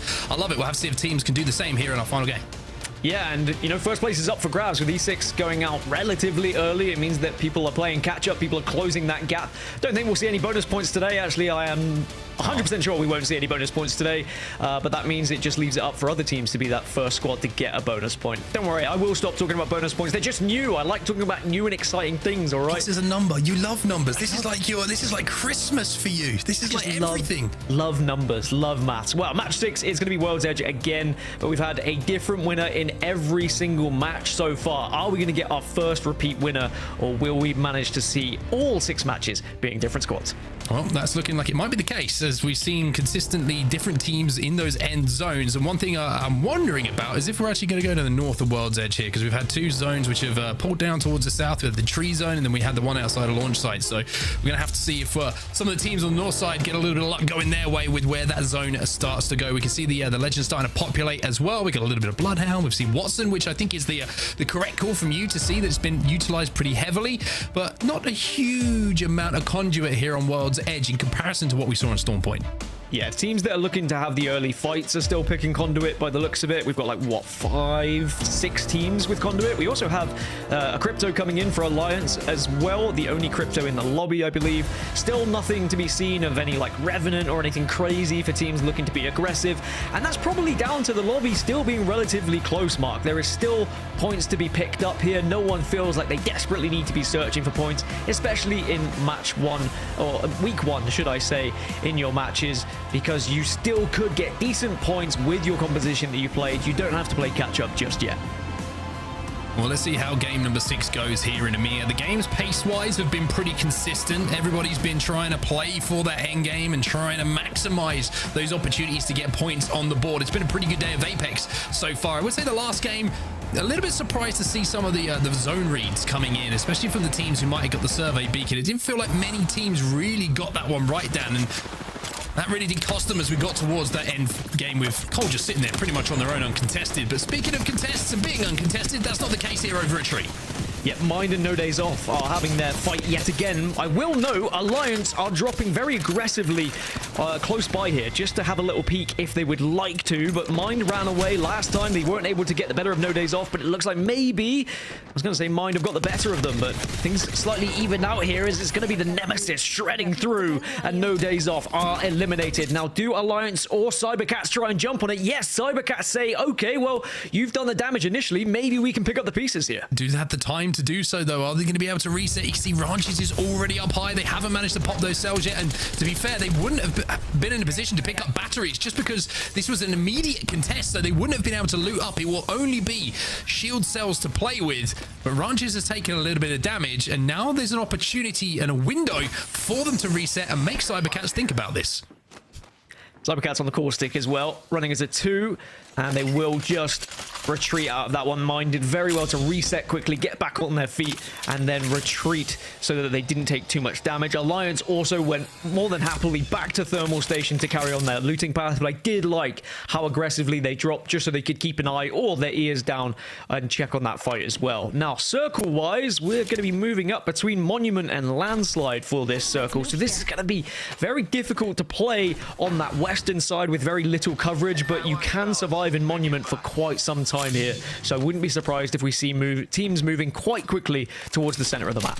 Yeah, I think that choke on the northern side of it is going to be the most important to hold, right? Because you have that high ground opportunity to look over both teams coming in from the east side and the west side, and I double-checked that before I said it. It's a place where Vamol Cadet have already moved to, and they drop over at Monument, so they value that position. Kishera is always very good at putting his teams in what he believes is going to be the best position for the long game, and that's where they've chosen, so you would get a pretty good indication of where is going to be the best spot to play. Distant. So many pings going around as another core stick on our screens. I love that ping, by the way, when it's like wingman is 4 miles away. It's like, cool. Yeah. It's like, great, well done. You have an ability that can see inside them. Good for you. It just makes me jealous because then I want to go for that wingman as we also get a little makes me look. worried that the team rotating for the other side is going to have a wingman. So yeah, yes, there is. I mean, maybe that's why there's the ping. Be dangerous. A wingman is going to be on the map. There's the circle for you guys watching at home that I was talking about earlier as well. Kind of between Monument and Landslide is where teams are heading at the moment. These rocks are going to be a fantastic place to hold if you can hold them. And this is where Watson can really come into your advantage, as we see Kashira also just holding himself down with a crypto. It was fascinating to see how, when we talk about legend composition and meta, it always seems like eventually things start to come around full circle, right? And Watson becomes that opportunistic kind of zone holding area, legend, I should say, for holding down areas. As Vamo Korea, they've got some pretty good armors, to be fair, as well, off the start. From Monument, they've got purple and 2 blues, and they've also got 30-30s with decent sights to chip away and get those leveled up. So they're in a really good spot, actually. It's just, the question is always, can you hold it down? Can you hold the teams off who are going to be continually challenging you and trying to get that god spot away from you? Because if you can output damage as well as you can get that position, then you should be in for a pretty good long game. And this reminds me of Kashira and the Ascend squad that we used to see, and how they would love to kind of rotate and just post up really early, and how much success they would find playing that way as well. Even though they weren't known for, you know, their 3v3 engagements, it was more about the brain of Kashira and their positioning and their rotations, and this is the perfect chance for them to shine here as well. So we'll have to see how that plays for them as the game goes on. But of course, being in a prime position, you are going to be vulnerable to other teams trying to take it off you. So the Watson going to be massive for them for sure. Well, Mind have survived. Not sure what their loot's going to look like, though, to be fair, considering that they did have that contest and that they had to kind of retreat and reset and kind of formulate plan B, I would say, as to how they want to move in on this zone. There's a few moves coming in, by the way, from Conduits. One thing we haven't talked about, by the way, the emotes. Very important part of competitive Apex. Either changing the spirits of your own team or demoralizing other teams. There is always going to be a room and a reason for an emote. I mean, we talked about how there's no Seer. We talked about how Bloodhound isn't a huge pick. I think we should go there. August and Hungry know this better than anyone. This is 3 rats in a train, like being on the underground. Yeah, they're waiting to move on into King's Cross Station and then jump out on whoever is going to be waiting on that platform, but waiting to ruin someone's day. I'd be so angry if I walk through here. Especially with Unlucky and Kinda. You know what I mean? You're just going to get destroyed. I understand the game plan, and it will probably work. You're probably going to catch one team, but then where do you go afterwards? Are you then going to be, vulnerable to another team third-partying you? Because it is going to be quite a hot spot for rotations through the train zone. So I'm excited to see what goes down, but maybe teams will have a bad feeling. Death boxes. It's Giga Brain plays. Bait the death boxes. Someone else comes in. Do it again. Keep doing it till you win.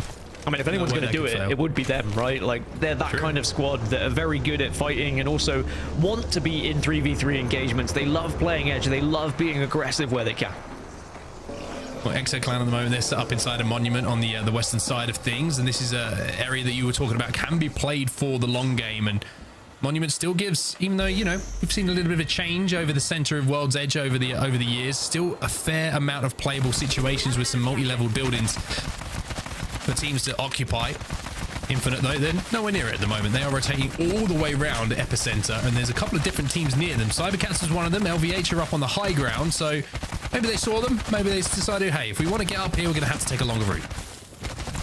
We get it. You know how to crouch whilst you run. There we go. Sounds like horses, doesn't it? Like really just galloping over World's Edge toward any enemy they may find. Really checking every corner at the moment is aimbot, and again leads back to your point where without a Bloodhound, without a Seer, you do have to be checking for where rats could reside, because they can ruin your game, they can ruin your day. Circle information, we are going to be moving even further west, closer to the area we were talking about. So all those teams who were banking on Monument that were going to be safe for the time being are going to have to move. So the likes of Ammo Korea are going to be in prime position. Full English have found themselves in a pretty good spot. And you could also say 07 and Passion have got something to work with here as well. Look at E6, very top of your screen. 07 are watching their backs. But the zone wrap coming in from E6 could ruin their day. If they are not watching their backs, 07 are going to have a nasty surprise. At the same time, if they are watching their backs, E6 are going to have a nasty surprise, and they're going to be slightly weak. We'll have to see what happens, as elsewhere, Alliance just holding down the fort at the moment. Love to see what happens between E6, by the way. Alliance, though, they're trying to hold things down at the moment. They're working their way around Harvester. Good shots coming in from Hackers as well with that Havoc. The turbocharge Havoc, by the way, is a menace in this current state of Apex. Really can do some great damage. They're not going to be able to find these kills, though, and now they're going to have to retreat a little bit. Don't want to overextend for this. Need to think about that rotate. Round 2 is going to be closing. By the way, E6 and 07 seem to have just decided they can share a little bit of ground for now. But E6 having to retreat, and it looks like they're going to decide to zone wrap once again. And a little bit like a, was it Goldilocks and the Three Bears? No, that's not the one. What's the Hansel and Gretel? That's it. When they put the, you know, what do they drop? The sweets, the stones? I don't know. Yeah. Oh, I can modernize it. They drop Goldilocks and the Three Bears would be a very different story.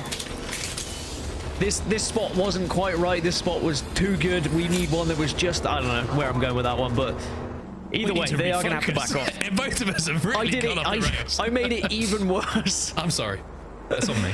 Element 6 are going to have to wrap through the vault area now, which, you know, it isn't bad. It probably feels bad for them because they are expecting someone to be holding down vault, but the fact that no one's there, they can actually hold this for quite some time. Yes, it doesn't work with maybe their aggressive edge play, but they want to be getting as many points as possible to stay on top right now, and they also get some free goodies from the vault that was left behind. Well, I noticed Cybercats were eliminated. I think they were just down to a solo. Alliance also eliminated as well, and one of our running themes coming into this season of the ALGS was, who are the teams who are going to step up to Alliance in EMEA? Well, Alliance have struggled to find any kind of consistency in this lobby so far, Dan, and maybe that's a little bit of a concern for them.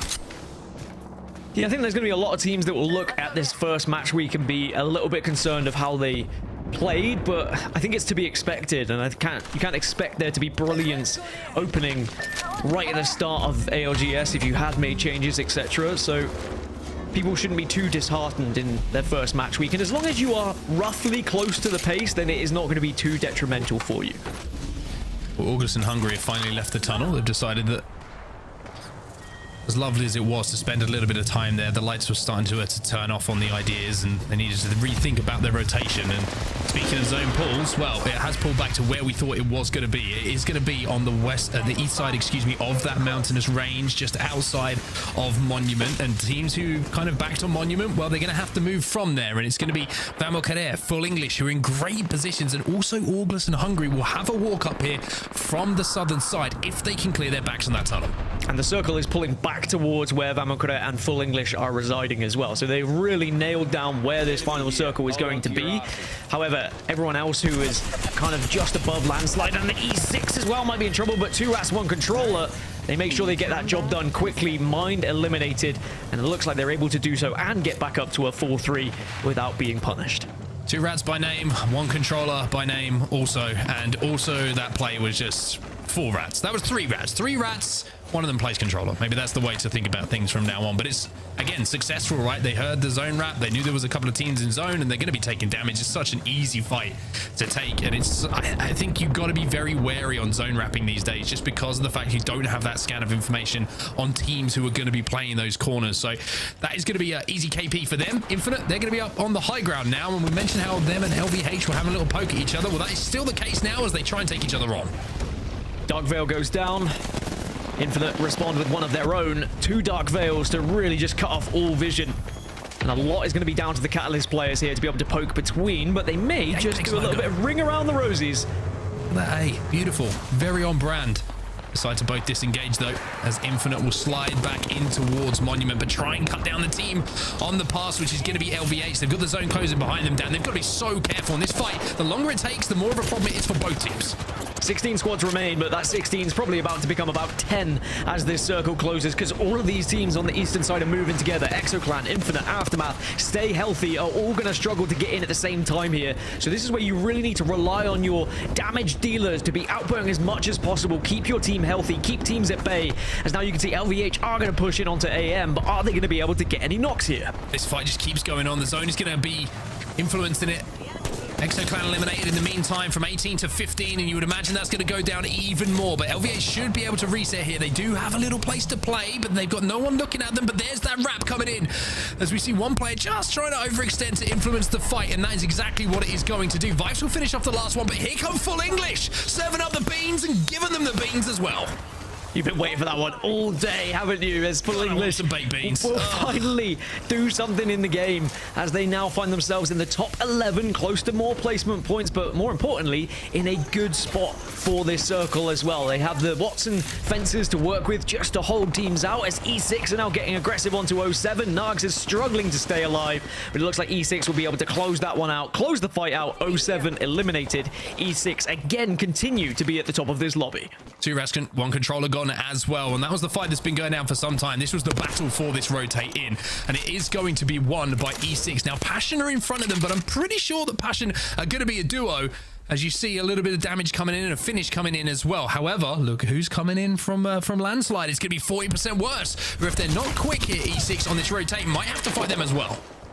Vamokader, who are holding center zone, also just peeling off the wigs of anyone who is going to be joining them in the center of this circle, and they now will go back to their little hidey hole. Another gen goes down, and they're staying healthy, they're staying well. They've taken so much space right from the start of this game onset, and they're being able to reap the rewards right now. 8 squads left, and everyone's going to be coming towards Vamokader. But look at those fences, look how much area they have to play. Yeah, really commanding the space by doing so. The team who we mentioned a little bit earlier on, who's going to have a walk in from the north, if they can win their fight, it's going to be ALGS and Hungary, excuse me, from the south. I did it again. My screen was the wrong way. It's a whole mess. Anyway, they've got to walk in, is what I'm trying to say, and they will be safe. Cold are down to just 1, and they're surviving on the north side. The Full English, though, they're on the low ground of this zone, and where it's going to be pulling, they will have to fight uphill. But E6 inside the top 8, KB again, and now with this height advantage over 40% worse, you get the feeling, Dan, they should have a little bit more KP to add. Let's jump into a listening now with E6.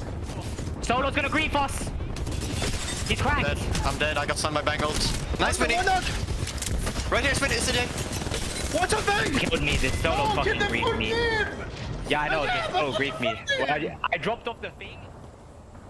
Well, the classic reaction of a team who's just died. It was someone else's fault. Someone did something wrong. But in the grander scheme of it, Dan, good performance from E6. They will get more points on the board, and they might be in a position to take home first place after this. Yeah, maybe they'll still hold on to first, but it is going to be tight depending on what happens elsewhere. But it was that solo from Passion who really ruined their day, and now 40% worse are going to try and pick up that solo who had done so. Mandy will go down, but they should be able to get him back up because it is just a solo that was looking at them. But now, Outplayed are wrapping from the north. Outplayed are going to find that solo, and they might be able to challenge 40% worse. How important could that gold knockdown be? Yeah, sometimes you just don't think about that, right? You know, the quick reset comes in, you fight a guy who you think is just going to be, 10, 15 HP, and then all of a sudden, it turns around. However, the spray from Shex is very nice. Now they're looking to move in and clean things up. That's exactly what they are going to be able to do.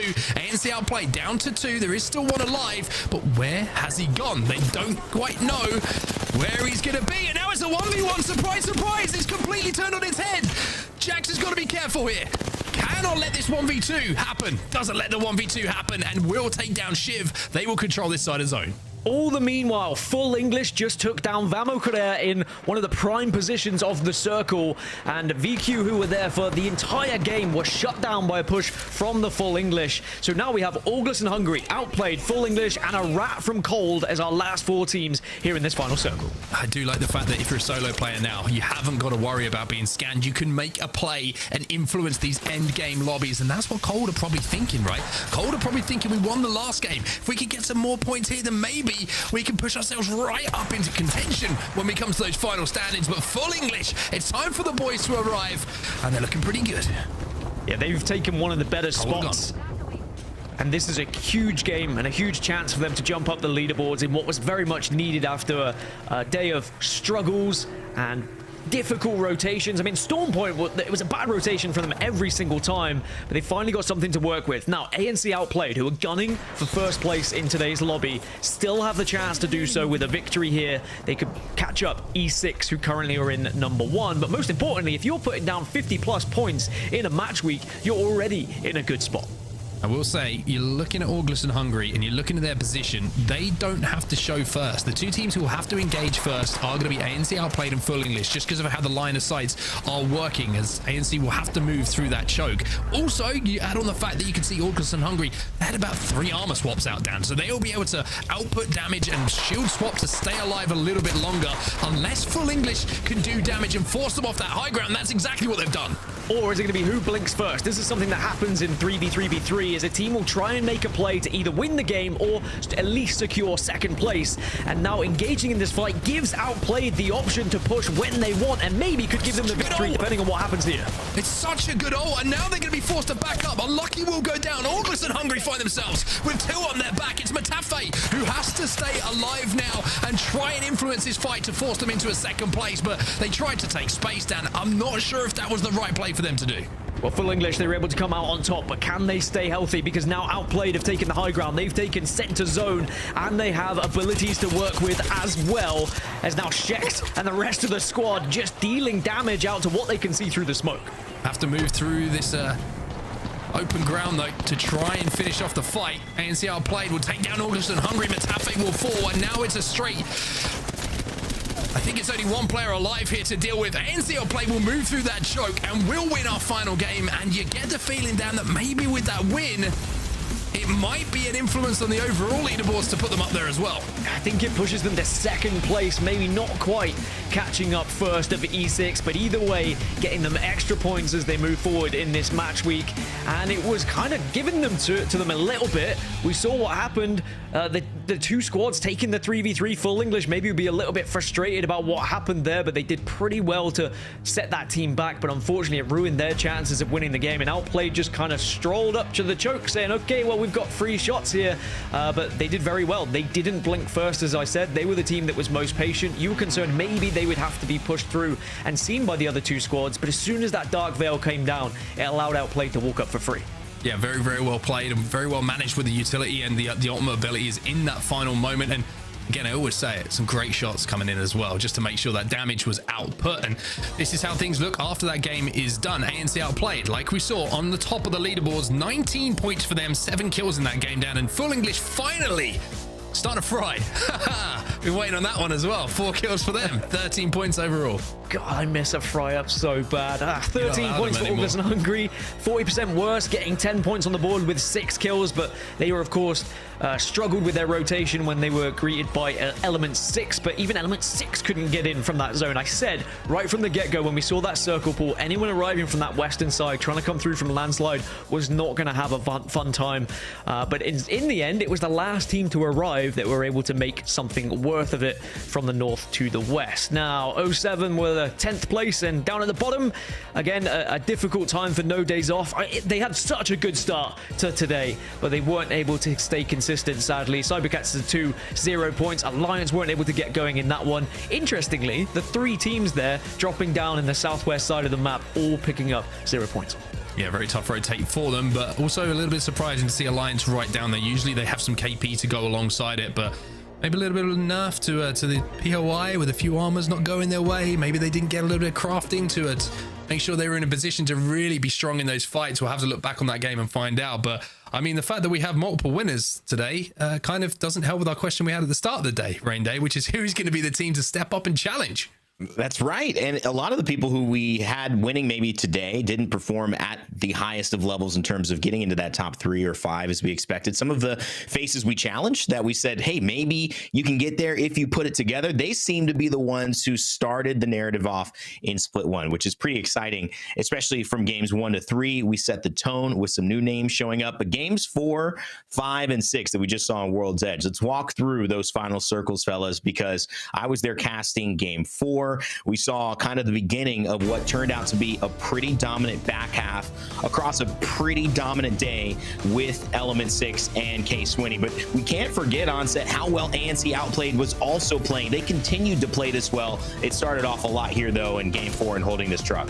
Yeah, I mean, you can see they had the opportunity here to win this game. They have a Kraber. E6 are already fighting in this situation, but I think them outputting damage onto this fight to look for some KP, that's what created the opening for E6. You can see them, look, they're starting to just sneak up a little bit here. The gold armor, I think, is very important in these fights as well to get those quick kills, but shakeups is retreating here, and this was where the knock came in.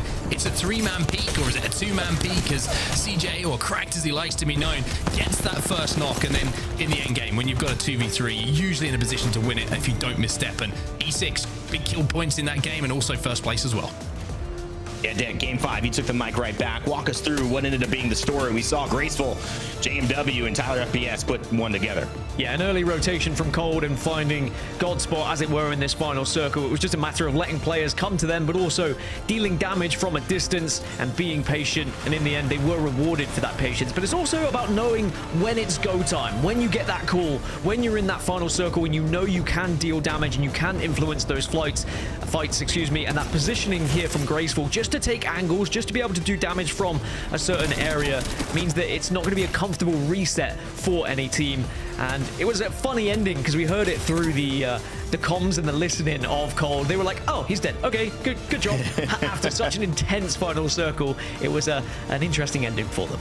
It certainly was. This one, you could hear the screams of agony. We cut to the Element 6 talk through as they went into that final zone. They were thwarted by that solo player who ended K-Swinny's march to more points and a dominant win. Did they do enough? That's the question. We're going to find out in just a moment as we hit the final series results after this. Ultimately, Orgless and Hungry had a slim chance as well. Could they get 5 out of the 6 kills? Ultimately grab first place. It ended up being too much for them. And the tried and true, the second place overall, a lot in today, but first place, multiple opportunities. ANC outplayed. They continued to outplay this team that did not get mentioned in the pre-show. I'm going to keep saying it again and put some love on their name, some respect on their name. ANC outplayed.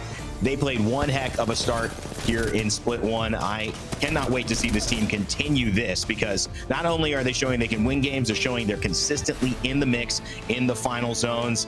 And our first reaction to a day that certainly went the way of K-Swinny and Element 6. 61 points, first place, right behind them. ANC outplayed and Orgless and Hungry, Mark.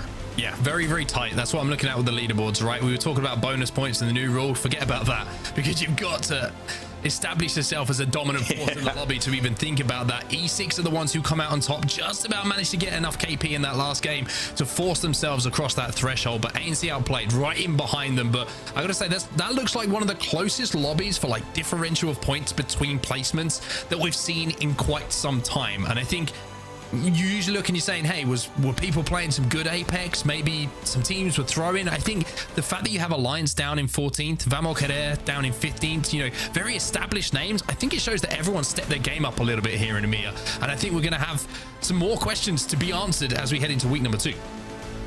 And did this answer a lot of questions for you, or did this raise more questions? I think the biggest question that it answered for me is, are teams who have made changes, are they going to be able to find success, or are they going to struggle? And I think we saw from Outplayed, one of the few teams who actually stayed as a roster, they really benefited. They had that natural chemistry and they were able to work with what they had already learned and grown together, whereas some teams who had just been kind of meshed together, struggling a little bit in the early stages. So I think that's the only thing we truly learned.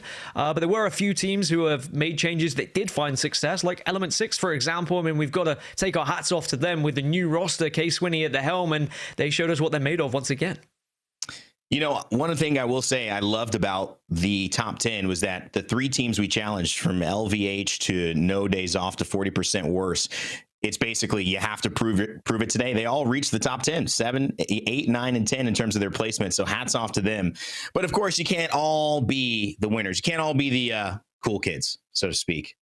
When, you know, you look at someone has some style, some shades. These are ALGS, by the way, branded. Wow. So, you know, if you were a champs, maybe you got them. You got the sunglasses. Maybe not. I got to step it up next week. I mean, listen.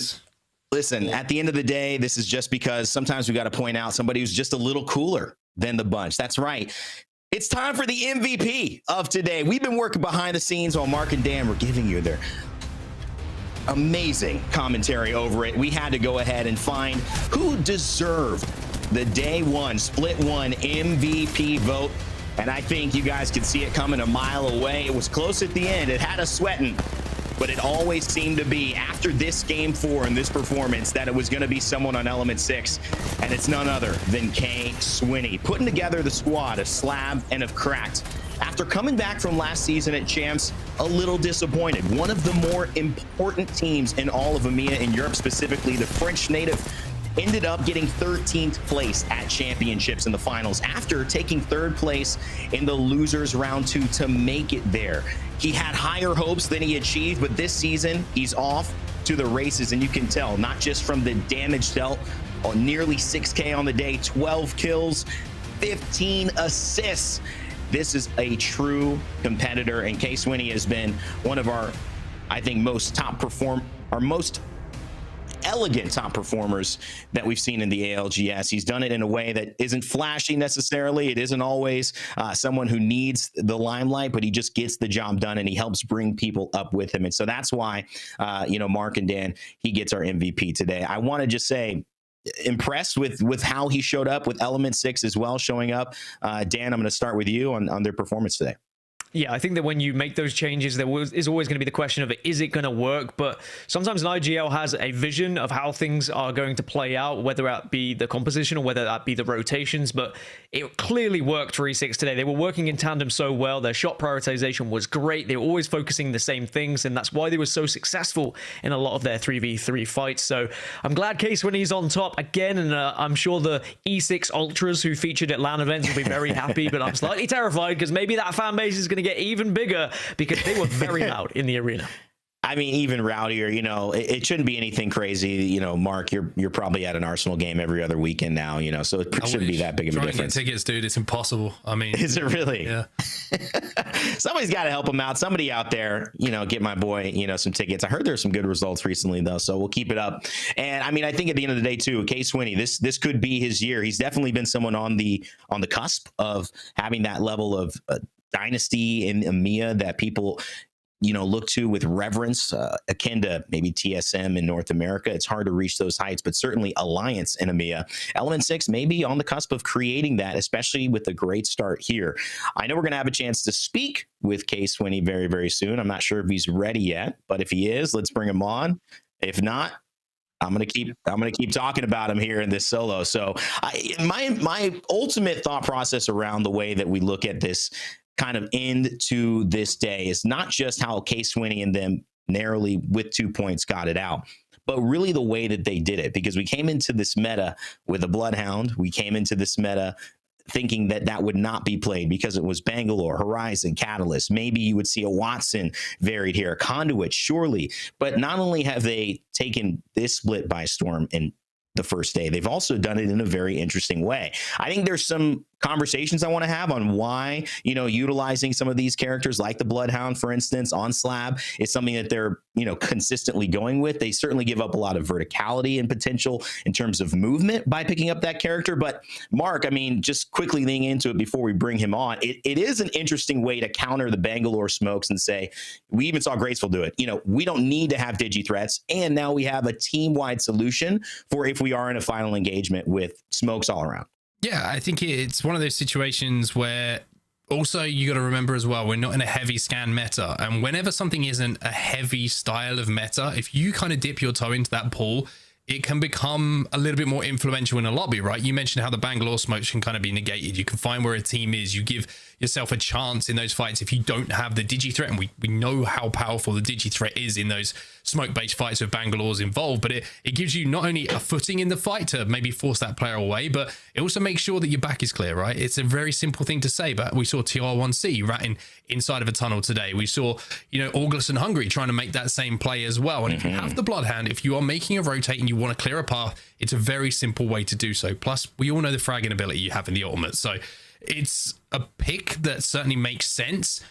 I think with a lot of compositions that you're seeing this season, does this pick make sense for the way we want to approach this game? That's why you're seeing so much variance. That's why you're seeing different legends and compositions kind of working together. And again, a Bloodhound in a lobby that doesn't have many Bloodhounds in becomes significantly more impactful. So you can see why it's been picked.